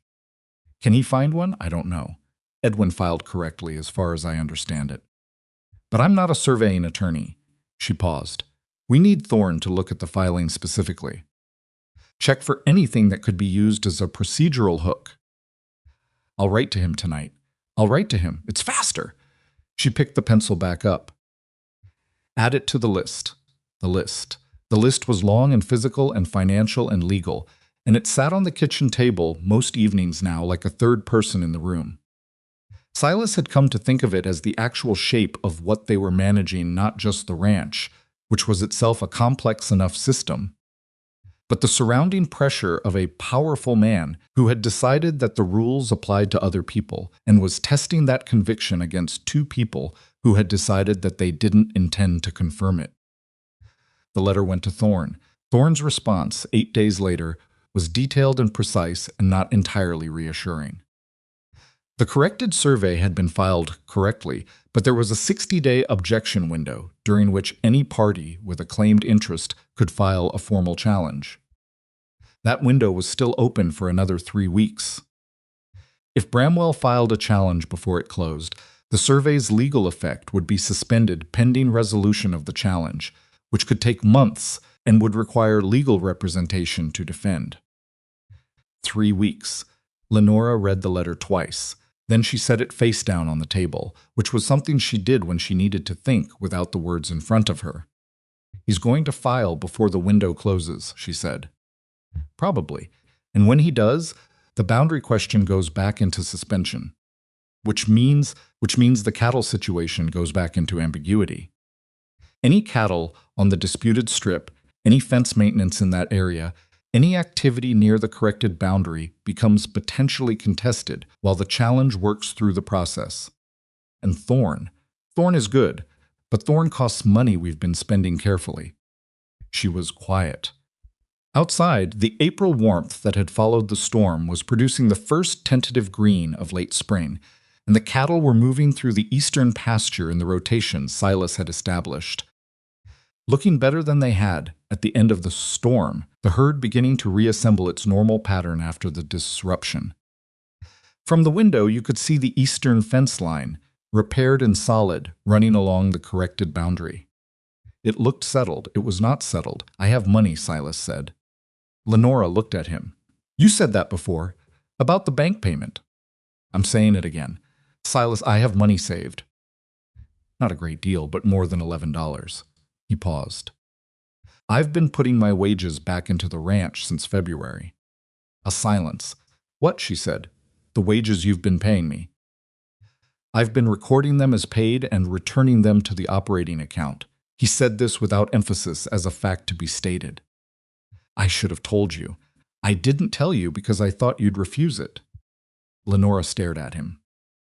Something moved through her expression that was difficult to name, not a simple emotion, more the complex, simultaneous arrival of several things. Surprise, particular kind of anger that comes from gratitude arriving in an unwelcome form, and underneath those, something softer and less controlled. "That's my money," she said, "that you earned, I know. You had no right to—" She stopped. "You put your wages back into my ranch without telling me. The ranch needed the operating margin.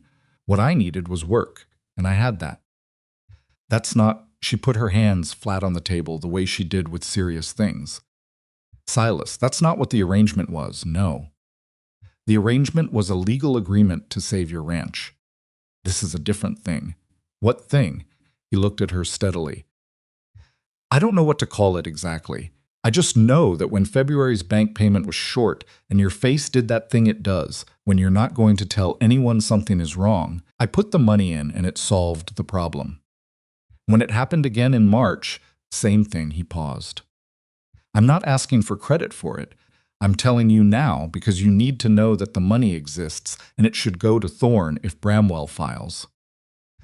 Lenora looked at him for a long moment, the kind of look that goes past the surface of what it's looking at and tries to find the actual thing underneath. "Why?" she said finally, and what she was asking was not why had he returned the wages. She was asking the larger question, the one that had been accumulating since March. Silas was quiet for a moment. "I'll go check the eastern fence," he said. He went. He knew she knew it was a deflection. He suspected she would allow it because she was not ready for the answer either. And two people who are not ready for the same thing have an unspoken agreement to table it until they are. The eastern fence was fine. It was always fine now. He'd rebuilt it twice, and it was as solid as his skill could make it. He walked it from the northern post to the southern post, checking each joint, each anchor, each wire tension, and found nothing that needed attention. At the southern end, where Edwin Pike's corrected boundary line intersected the existing property fence, someone, Lenora, he thought, from the precision of it, had placed a new wooden stake in the ground. Freshly cut and driven, no inscription, just a marker. He stood there looking at it for a while.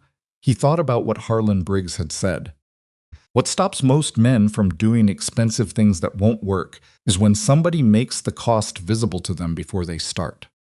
He turned and rode toward Bramwell Rusk's property. This decision had been building for weeks without Silas fully acknowledging that it had been building. Not a confrontation that was not what he was looking for, and not what would be useful. Something else, the kind of conversation that needed to happen without any witnesses, without any legal framework, without the mediated distance of letters and lawyers and formal filings. The kind where two men speak directly about what they actually want and what it will cost each of them to keep the current situation going. Bramwell's foreman met him at the gate of the Rusk property and looked at him with the specific wariness of a man who has been told about a situation and is now seeing it arrive. "I need 5 minutes with Mr. Rusk," Silas said. "Tell him I'm not here for an argument." The foreman disappeared and returned in a few minutes. "Come on, then." Bramwell was at the corral, watching two hands work with a young horse. He watched the horse for a moment after Silas arrived, making no acknowledgement of the visit, which was a social technique as old as men who had power and wanted you to feel it. Silas waited. He was not in a hurry. He had learned from Lenora that patience was not passive, it was active, a decision you made, and the making of it changed the balance of a situation. After a while, Bramwell looked at him. Mercer, Rusk. Bramwell studied him with the measuring look he'd had in Lenora's front room back in March. He was reassessing. Silas understood the man who had stood in the kitchen was apparently still here, which was information. "You want something," Bramwell said. "I want to have a direct conversation." "We've had direct conversations. We've had conversations with legal implications hanging over them. This one doesn't need to have those." Silas watched the horse for a moment. "That's a good animal." Bramwell's expression didn't change, but he looked at the horse. 4-year-old, still green, she'll settle. A pause. The sounds of the horse and the handlers filled the silence between them. "The survey challenge," Silas said. "I understand you're considering it. I have every right to file within the window." "You do?" "I'm not here about the right. I'm here about the math." He turned to look at Bramwell directly. Filing a challenge requires Thorne's formal response. Thorne's response requires documentation of Edwin Pike's methodology. Edwin Pike's documentation in full supports the corrected boundary without qualification. A formal challenge goes to the county board, who will look at Edwin's documentation and deny the challenge. That process takes 4 to 6 months, costs you attorney fees, and produces the exact outcome you'd have had if you'd accepted the survey when it was filed. Bramwell's jaw tightened.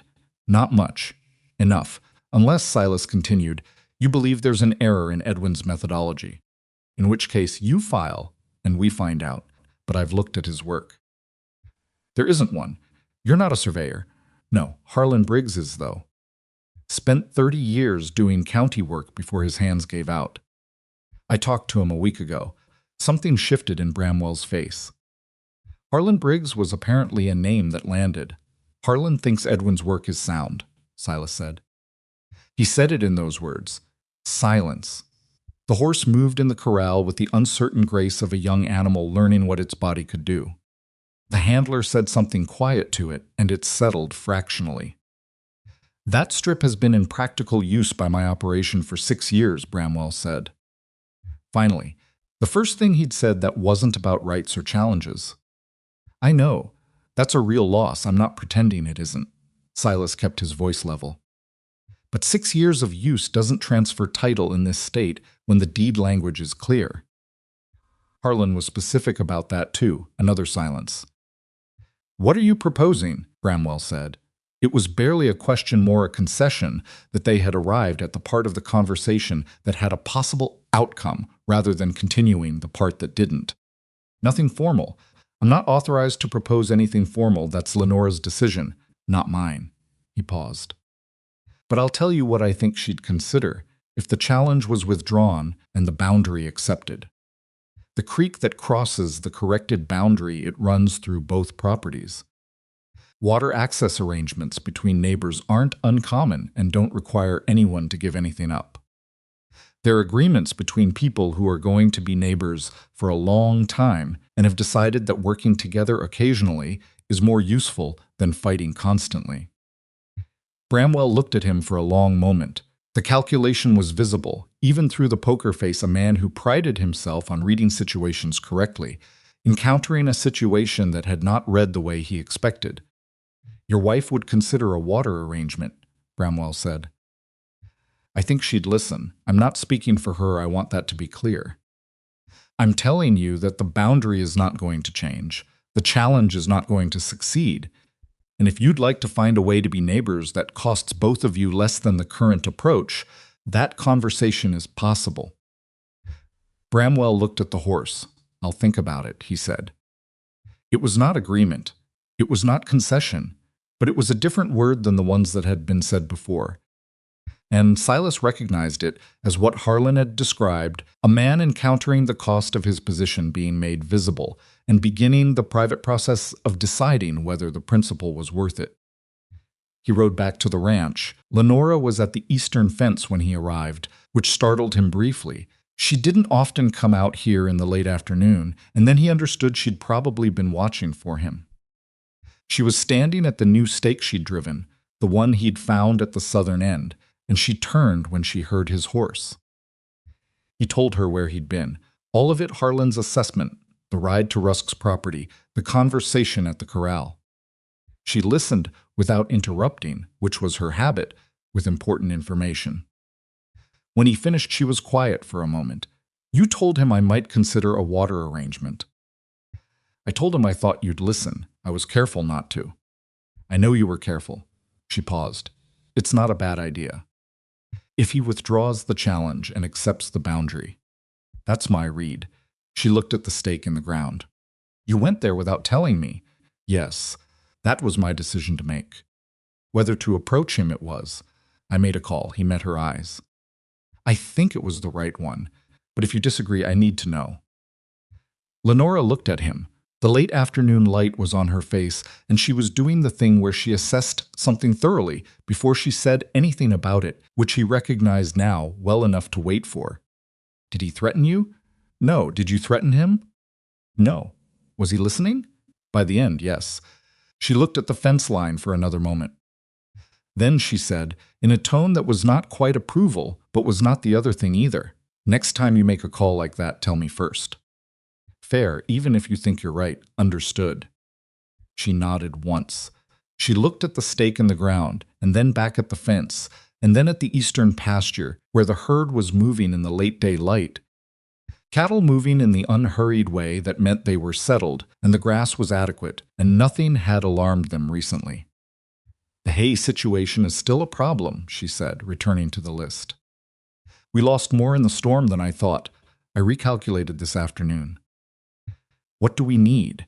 She told him the number. He told her about the wages he'd returned, the exact figure which she received with the expression of someone receiving news they have decided to process on their own timeline. She did not say thank you.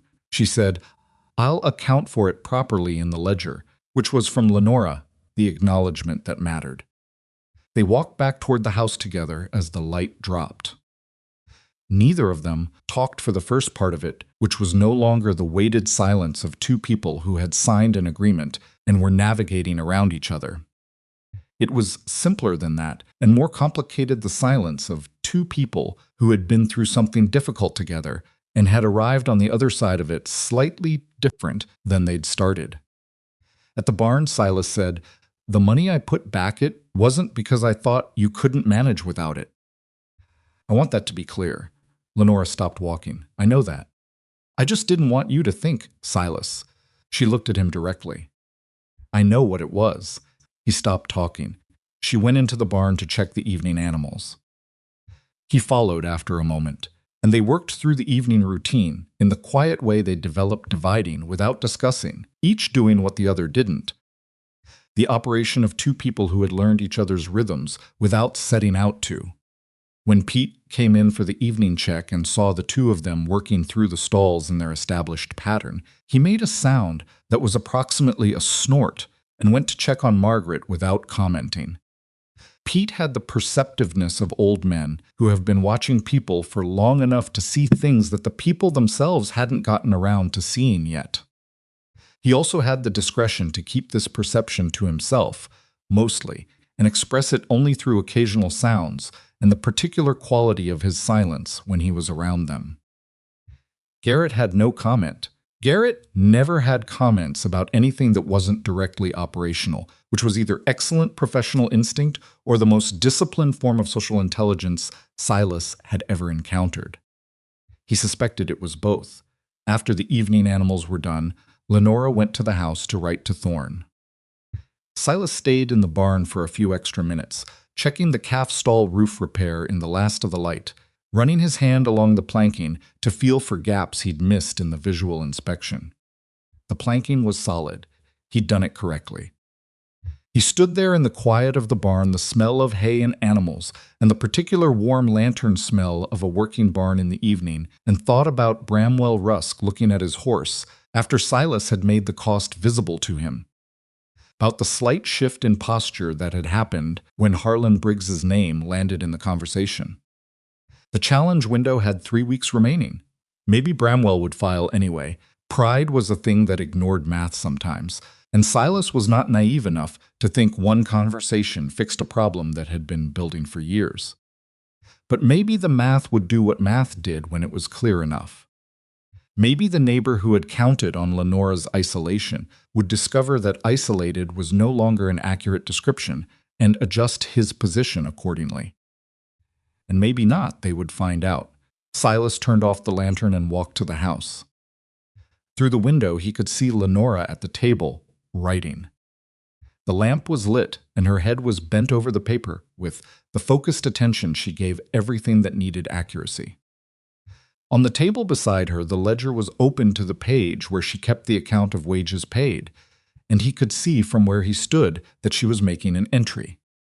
He stood there for a moment in the cooling evening air. Whatever the original arrangement had been $11, and a limping horse, and the most surprising proposition he'd ever been offered, in a barn that smelled like this barn. From a woman who stood in her own doorway like she'd been built specifically for the purpose of not giving ground, it was something different now. Something that had arrived gradually and without announcement and was not reducible to wages returned or legal documents filed or fence line defended. He didn't know what to call it. He was not a man who had historically been good at naming the things that mattered most to him, which was probably why so many of them had passed through his hands without his full recognition until they were already gone. He was aware, standing outside that window in the late April evening, that this one had not passed through yet, that it was still here, and that what he did with that awareness was going to be the most consequential decision in a season that had already contained several consequential decisions. He went inside. He sat at the other end of the table and picked up his own ledger, the one he'd started keeping, initially out of habit and then out of something else, a record of this property that was increasingly difficult to think of as someone else's. Lenora looked up briefly, a look that contained several things at once, in the way her looks often did. Then she went back to writing. They sat at the table in the lamplight, with the house settling around them, and the cattle quiet in the pasture, and the eastern fence standing in the dark where it was supposed to stand, and outside. The late April stars were coming up over the Texas plain in the particular abundance that follows a storm, as though the sky, having been scrubbed clean, was showing everything it had. Bramwell Rusk did not file the challenge. The 3-week window closed on a Thursday, the same day of the week as the marriage, which was a coincidence Silas noticed and did not mention to anyone. He had been counting the days without making a production of it, checking the calendar in the way you check a wound you're not sure has healed. And on the morning the window closed, he rode to Edwin Pike's corrected boundary marker and stood there for a while in the early May light, not celebrating, just confirming. The survey was permanent now. The eastern boundary was where Edwin had documented it. The 40 acres were Lenora's in the way that only finality makes things truly yours, not just claimed, not just filed, but settled. The kind of settled that only comes when the last avenue for challenge has been allowed to expire unused. He didn't know exactly what had turned Bramwell away from filing. Maybe it was the conversation at the corral. Maybe it was Harlan Briggs's name, landing correctly.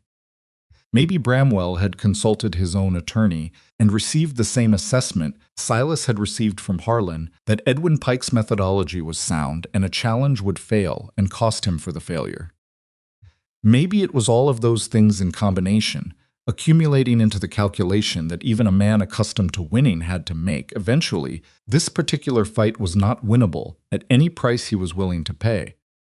Silas preferred the last explanation because it felt most honest. Not that he'd frightened Bramwell, not that one conversation had transformed a difficult man into a reasonable one, but that cost, finally made undeniable, had done what cost does to pragmatic people. It had redirected the energy toward something else. He told Lenora at breakfast she was at the stove, which was unusual. She normally made coffee and left the rest of the morning meal to Pete, who had opinions about eggs and was permitted to exercise them.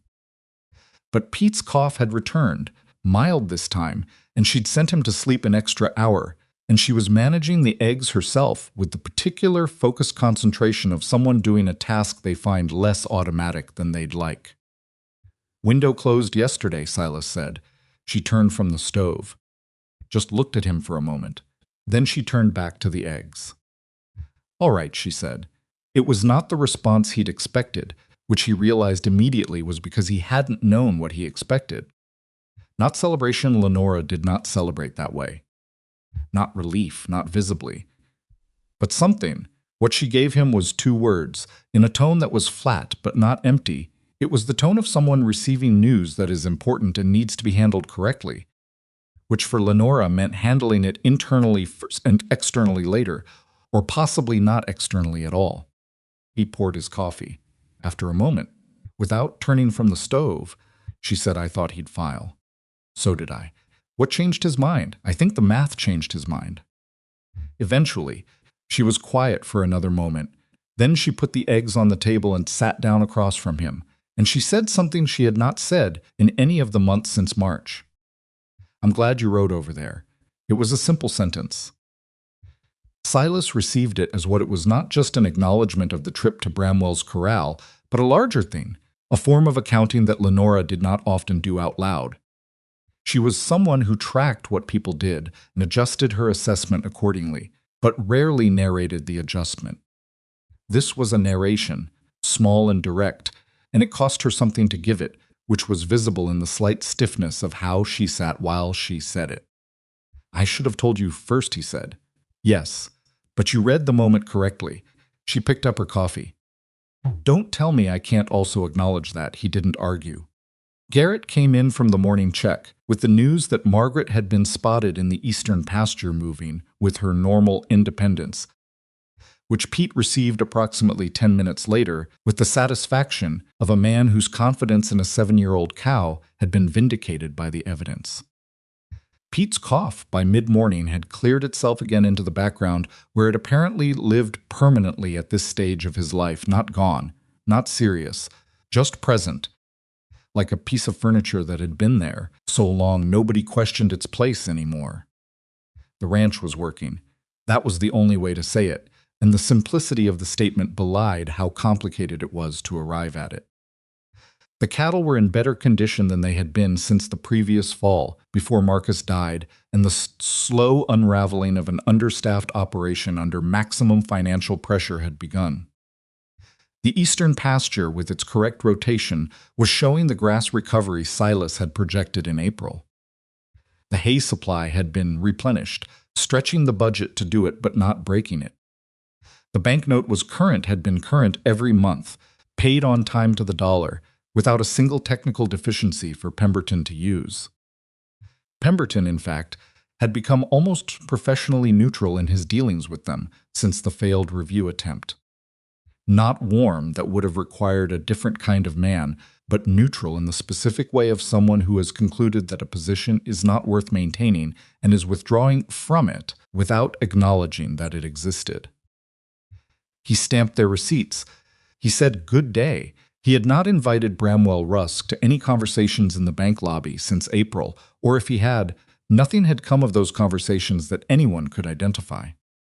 It was Cobb who told Silas about the water agreement before Lenora had a chance to.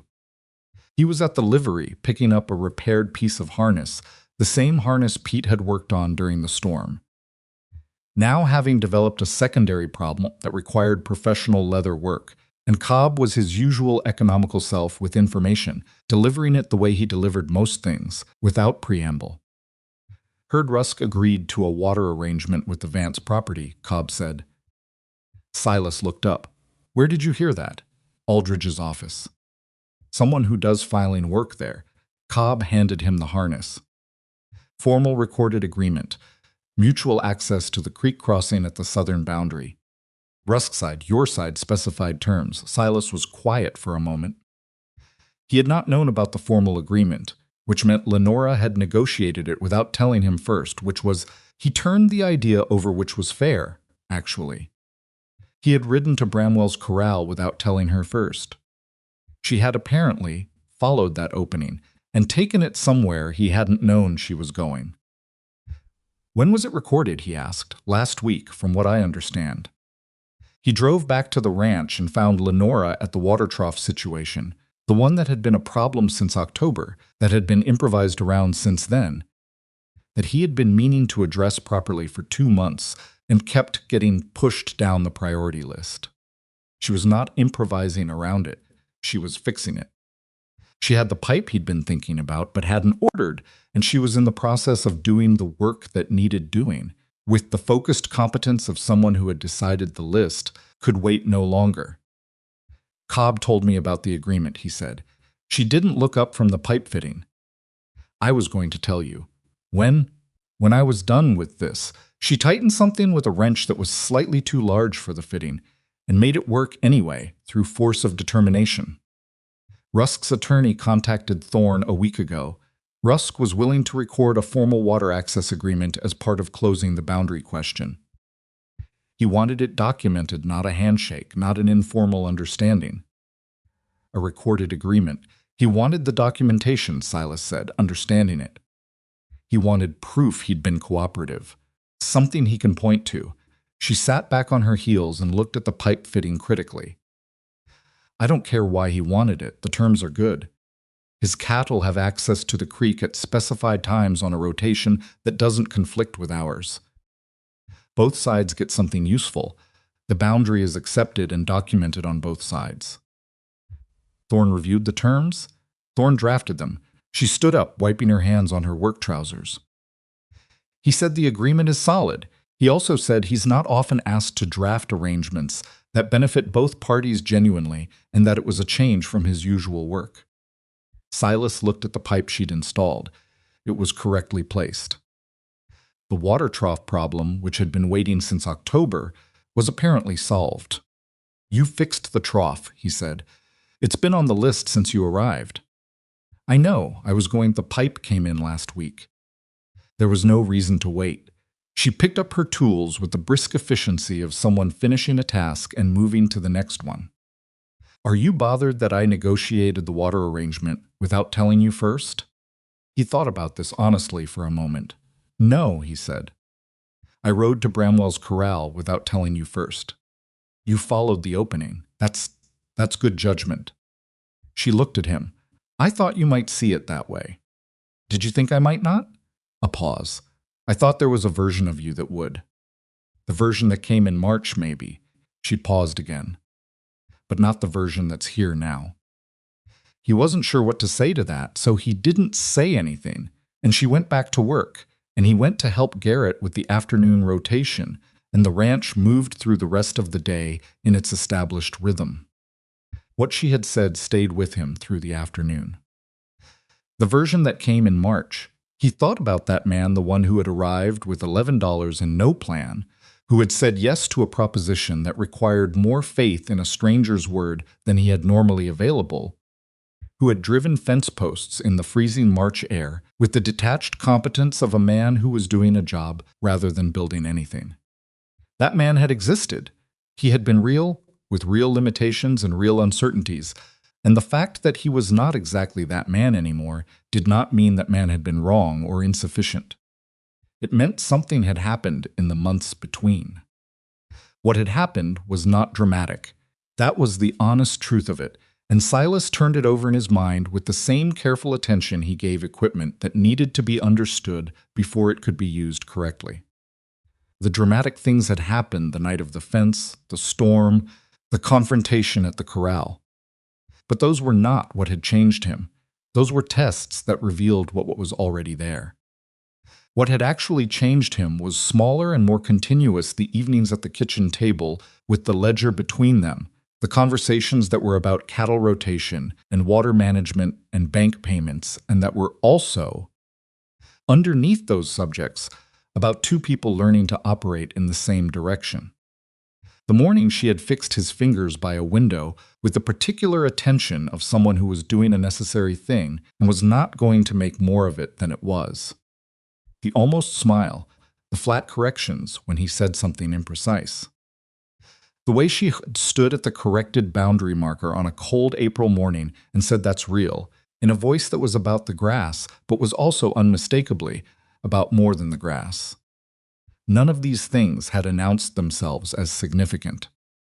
They had accumulated the way the right decisions accumulate below the threshold of drama, visible only in retrospect as the sum that produced a different result than you started with. In late May, Silas wrote a letter. He had not written a letter to anyone in years. His family in Abilene existed in the background of his awareness, the way the farm he'd left at 19 existed real, present in memory. Occasionally thought about with the specific compound of guilt and distance that belongs to people you left behind without sufficient explanation. His mother was alive as far as he knew. His younger sister had married a farmer south of Abilene, from a letter Silas had received 3 years ago that he had not answered. His father had died when Silas was 24, which he'd learned from a stranger who knew the family and passed through a camp where Silas was working, and the grief of that news had arrived at such a distance from its source that he had not known how to do anything with it. The letter took him 3 drafts over 5 days because he kept starting in the wrong place and having to recognize that and start again. The right place, he eventually understood, was not an explanation of where he'd been or an accounting of the years, Those were the things guilt wanted to write, and guilt was not a productive narrator. The right place was what was actually true in the present moment. He wrote to his mother, 4 pages. He told her about Red Hollow. He told her about the ranch, its size, its cattle count, the eastern boundary that had been correctly documented in April, the spring grass that was recovering well. He told her about Garrett and Pete and Margaret, the 7-year-old cow. He told her about Lenora, carefully, not more than was accurate and not less, that he had married a woman in March under circumstances that were complicated and had become something different, and that he was not sure exactly what to call what it had become, but that it was the first thing in 10 years that felt like it was his, rather than something he was tending on behalf of someone else. He did not say he was happy, because happiness was a word that felt imprecise for what he meant. He was something. He was in a place that he was not planning to leave, which for most of his adult life had not been true, and the absence of the planning to leave feeling was so unfamiliar that he was still learning to recognize it as what it was. At the bottom of the 4th page, he wrote, "I found my place." He sealed it and sent it with the Tuesday mail before he could draft a 5th version. The evening he sent the letter, he told Lenora he'd written to his family. He said it in the same tone she used when she made entries in the ledger factual, unadorned, something being recorded in the appropriate place. Lenora was mending a harness strap, which was the kind of task that occupied her hands without occupying her full attention, and she looked up from it with the expression she had when she was deciding how much weight to give something. "That's the first time," she asked, "in several years. What made you do it now?" He considered how to answer this honestly. "I had something to say." She looked at him for a moment. "What did you say?" "That I found my place." The words sat in the room between them. Lenora set the harness strap in her lap and did not pick it back up. She looked at him with an expression he had seen once before, the fraction of an instant before the composure rebuilt itself, the brief, visible presence of what was underneath. But this time she didn't rebuild it immediately. "Silas," she said. He waited, the original arrangement. She paused. Not finding words, she was precise with words and found them quickly. She was deciding whether to use the ones she'd already found. "The 60 days that you signed on for, that expired some time ago." "I know. You've stayed." "Yes, I need to know," she said, and her voice was doing the controlled thing it did with important information, steady and deliberate, whether you're staying because of the wages or the share of the operation, or because leaving would be disruptive to the mines. "Lenora," she stopped. "I put my wages back into the ranch for 4 months," he said. If it was about money, that was a strange way to do it. A pause. "Then why?" she asked, and it was the same question she had asked in April, the larger one, the one underneath all the smaller ones, but this time neither of them deflected it. Because somewhere between the fence line and the freezing dark and the calves sleeping next to the kitchen stove, he said, "You became the person I wanted beside me. Not the ranch, not the arrangement, you." He paused. "I'm not good at saying this kind of thing.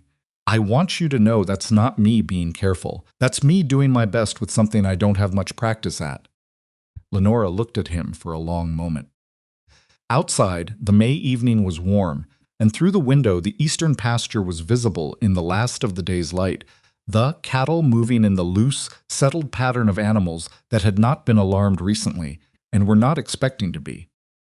"The marriage became real," she said slowly, "before I knew what to do with that." "When?" She thought about it. "When you came back from the barn that first morning. After I made the proposition, I thought you'd left. I thought I had already decided that you'd ridden away and I was going to have to find another way." She looked at her hands. "When you came back and said yes, something happened that I didn't understand at the time." "What happened?" "I believed it would work." She looked up at him. "Not the arrangement, the rest of it. I didn't know what the rest of it was. But I believed it." A pause. "I haven't believed in something working out in quite a long time.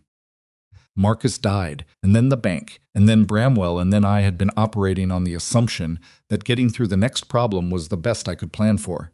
Another pause. "You made me think further forward than that. without meaning to.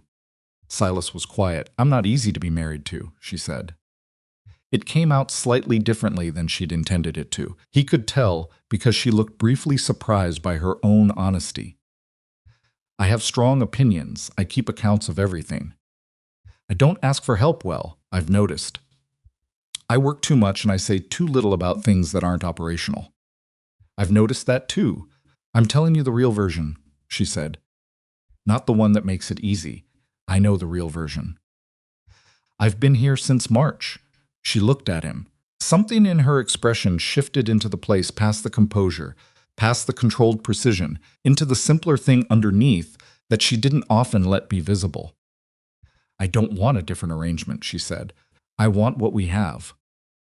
What it's become. I want that to be what it is without the arithmetic around it. He got up from his chair and came around the table.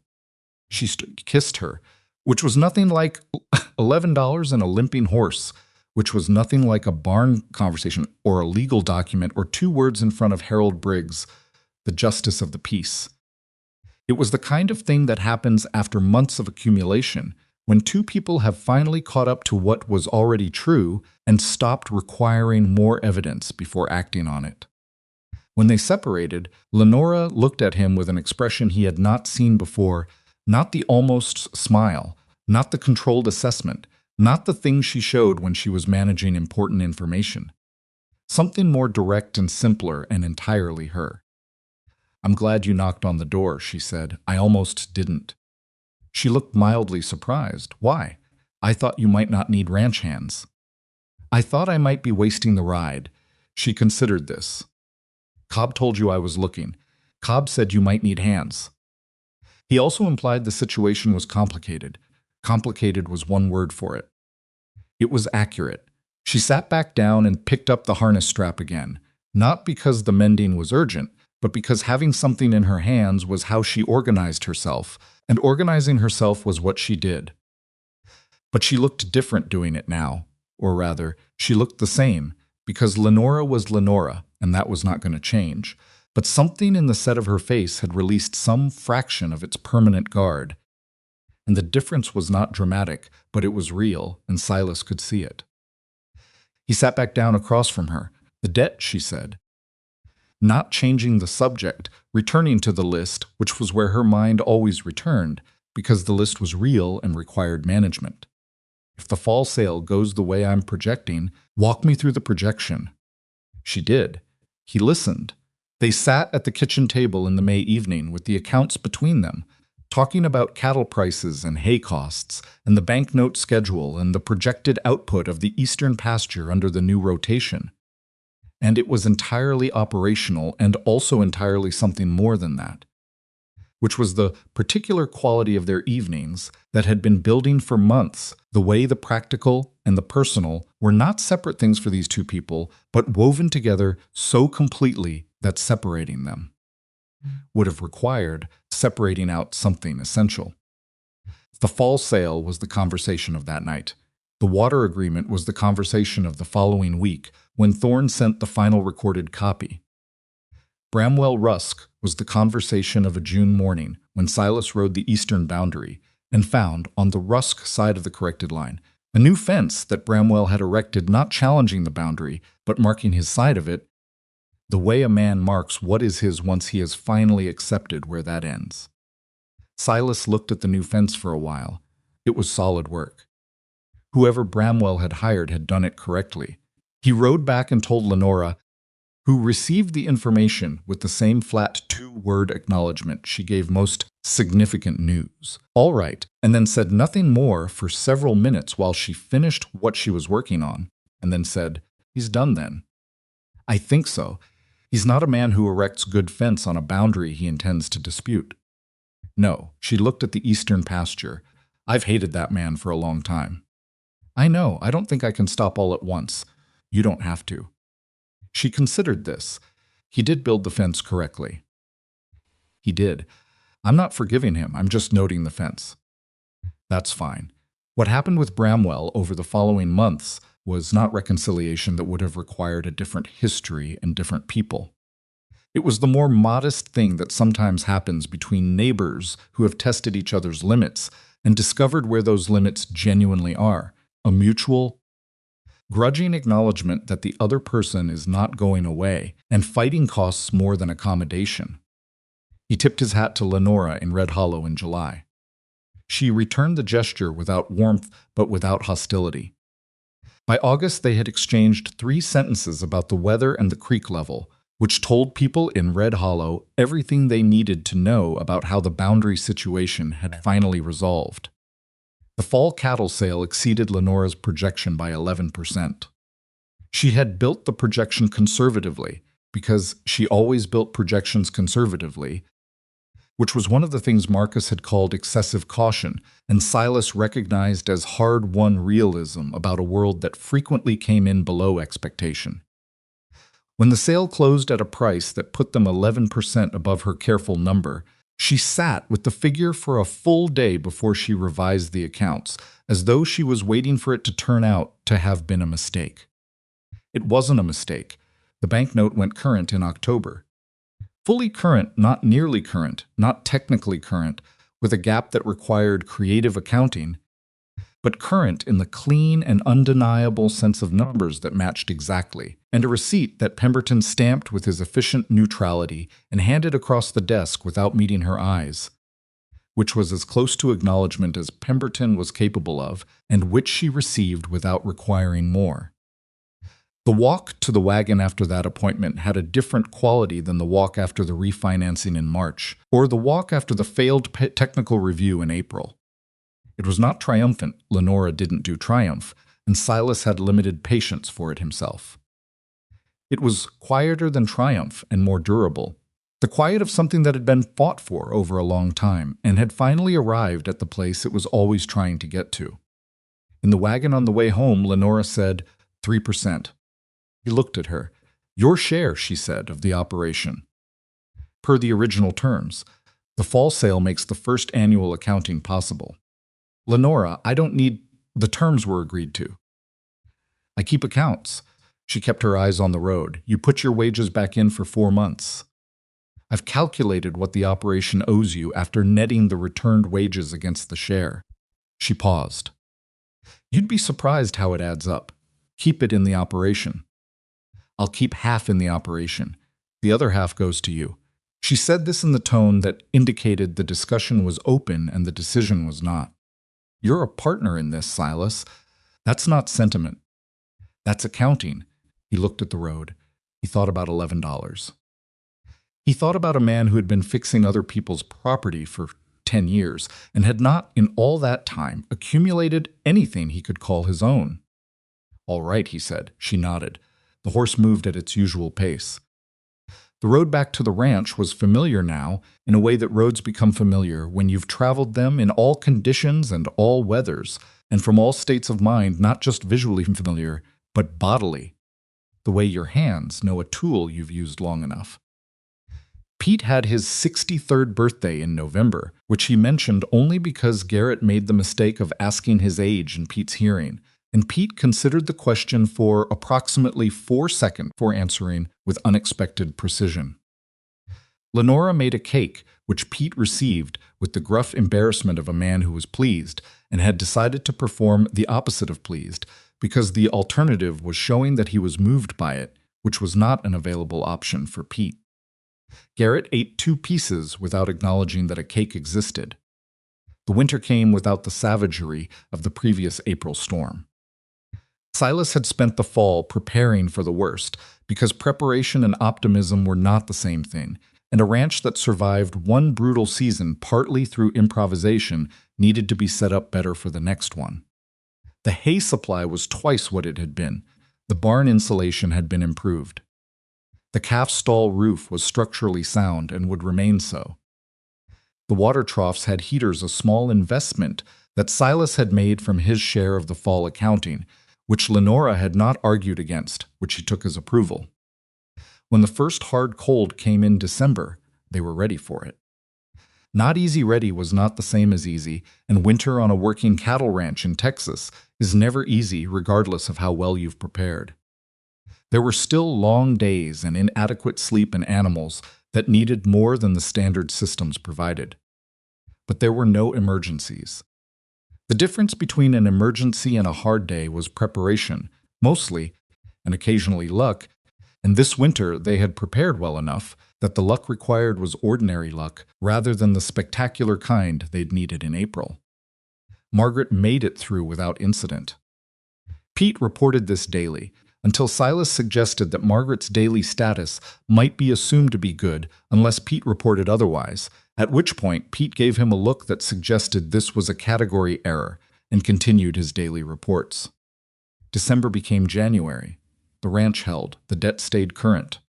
The eastern fence stood. It was in January that Silas understood something he had been arriving at slowly for months.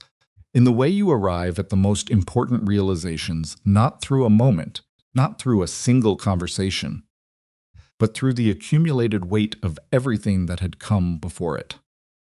He had spent 10 years, he thought, fixing things. Other people's fences, other people's equipment, other people's cattle problems and water trough situations and failing barns. He had been good at it. He had done it honestly, and for fair wages, and had moved on when the wages ran out, or the work was done, or the restlessness that had been his companion since 19 decided that the horizon was calling. He had understood this about himself as a feature rather than a flaw. He was a man who was good with his hands and uncomfortable with permanence, and there was honest work to be found in that combination. What he had not understood until he fixed Lenora's fence and then fixed her boundary problem and then fixed her bank situation and then found himself at a kitchen table in late May kissing a woman who had just told him she didn't want a different arrangement, what he had not. Understood was the difference between fixing things and building them. Fixing was looking at what was broken and restoring it to function. Building was looking at something that had the potential to become more than it was and choosing to stay long enough to see that happen. He had been a fixer for 10 years, because fixing was what a man who was planning to leave could do honestly. Building required the decision that he was not going to leave, and he had not been able to make that decision about anything, anywhere, until he had stood at a broken fence line in March and realized that what he was protecting was not just a property. He thought about this not with regret. Regret was useless, and he'd had enough of it, but with the particular clarity of a man who has finally understood something that had been true for a long time without his knowledge.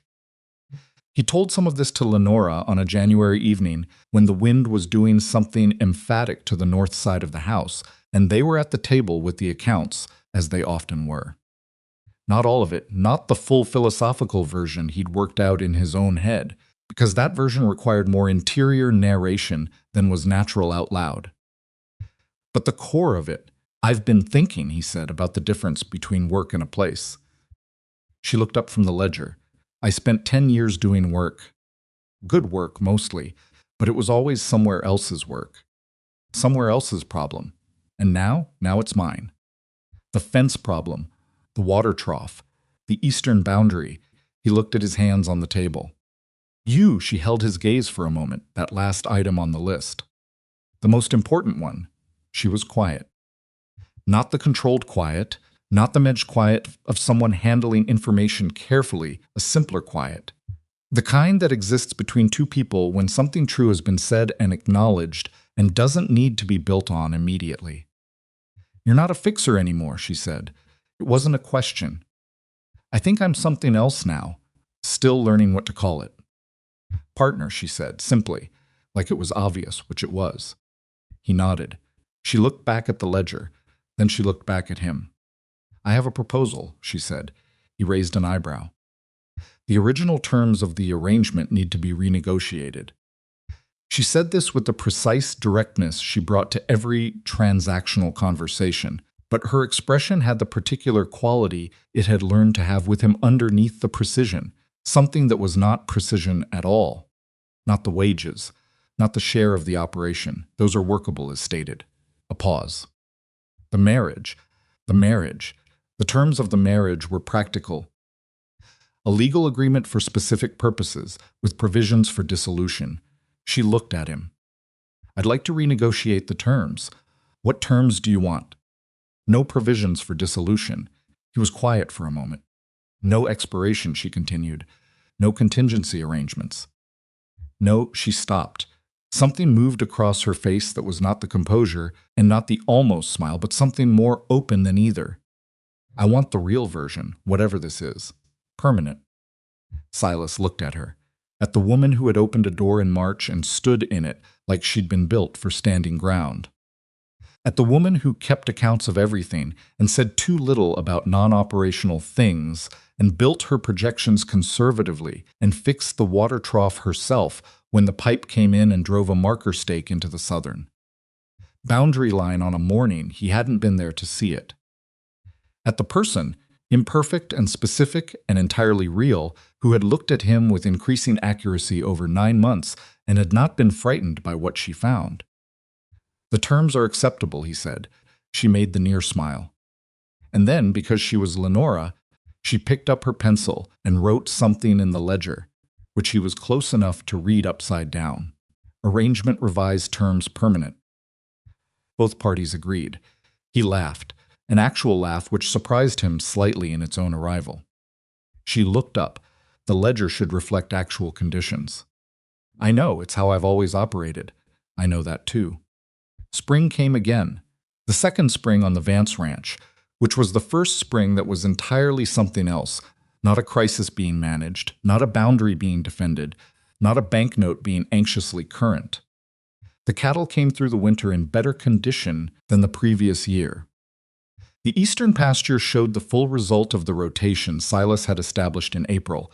The grass was healthier, the carrying capacity higher, the herd larger by 11 calves, all of them viable, 8 of them named by Pete against explicit ongoing discouragement from everyone else.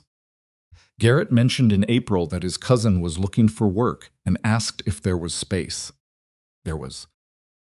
The cousin was 22 and willing and reasonably trainable, and his arrival changed the daily labor equation in a way that allowed Pete's pace to become what Pete's pace had needed to become for some time, still useful, still essential, but no longer pretending to be the pace of a man 20 years younger. Pete accepted this adjustment with the dignity of a man who has made his peace with his own body's limitations, which is a dignity that takes most people until at least their 60s to arrive at. The debt reached a state in June that Lenora described in the ledger as manageable, which was not paid off. Paid off was still years away, but was manageable in the true sense, meaning it was a known quantity that fit inside a working plan without requiring anything to go perfectly. This was different from the precarious arithmetic of March. Precarious arithmetic required everything to go right. Manageable meant you had room for the things that went wrong, which in ranching was not a question of if but of what and when. Red Hollow, which had watched all of this from the particular close distance that small towns maintain, adjusted its understanding of the situation with the pragmatic speed of communities that respect results. The widow who had been left exposed by her husband's death and the legal system's indifference to her competence was no longer a widow in the diminished sense she was, the woman who had held 300 acres through a bank crisis and a property dispute in a brutal storm, and had come out the other side with a larger effective property than she'd started with, and a note that was current, and a neighbor who had built a good fence on the correct boundary line. The man who had ridden in on a limping horse with $11 was no longer passing through. He was the Mercer man. He was the one who had filed the corrected survey and ridden to Bramwell Rusk's corral and rebuilt the eastern fence twice and kept his wages in the operating account and looked up court cases in county newspaper archives. He was someone Red Hollow had a file on now, in the informal way that small towns file people categorized, assessed, given a place in the community's understanding of itself. Harlan Briggs, in his chair at the feed store, had told at least 4 people the story of Silas coming to ask about survey challenges. He told it with the understated appreciation of an old man who has seen many people handle difficult situations and has developed strong opinions about the correct way to do it. Cobb, at the livery, had a version of the story that he told when people asked and sometimes when they didn't. The storewoman with the reading spectacles pushed up on her forehead had adjusted her assessment from "he's generally not a miracle" to something she did not put into words, but expressed in the particular quality of attention she gave Lenora whenever she came in, which was the attention of someone who is genuinely pleased that a thing has worked out.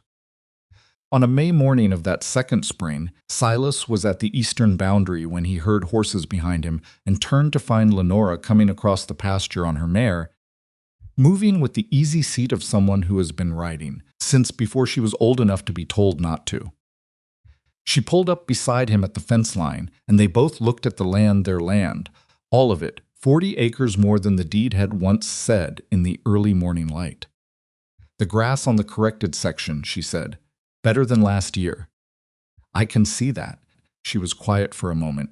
"Pete told me Margaret is in the west section this morning."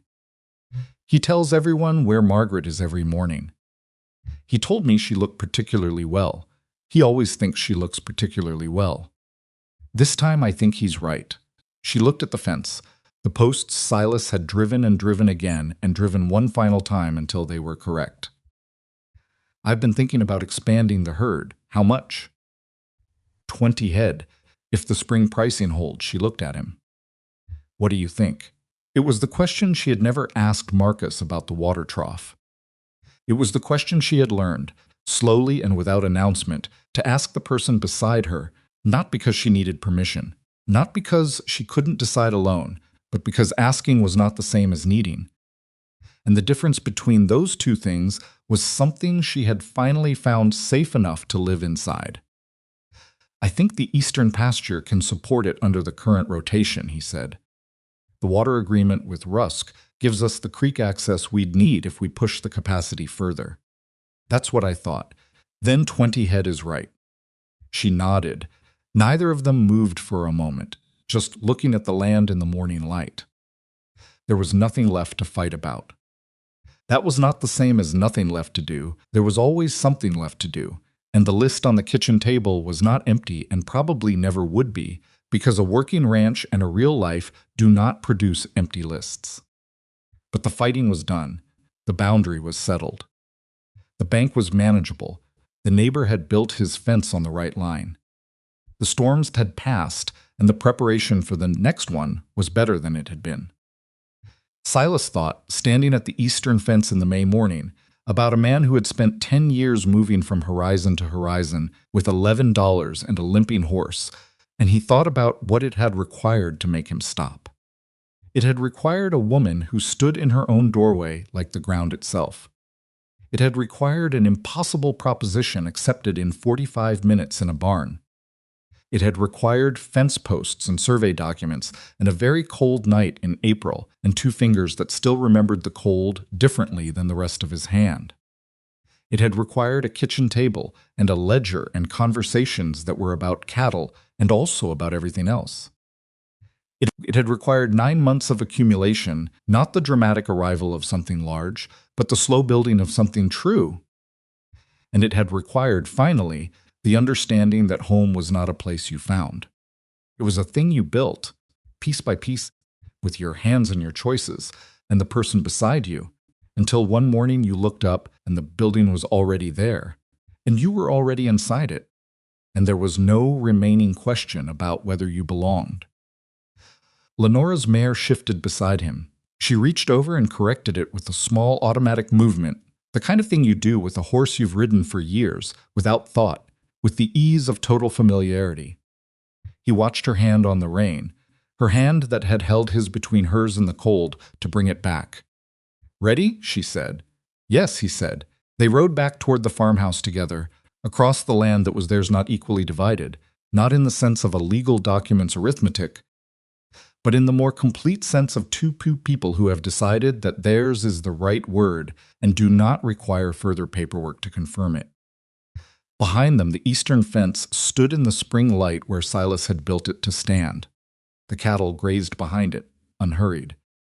And the man who had spent his life repairing other people's things rode beside the woman who had asked him to stay, on a morning that was not dramatic and not perfect, and was entirely, specifically, exactly enough.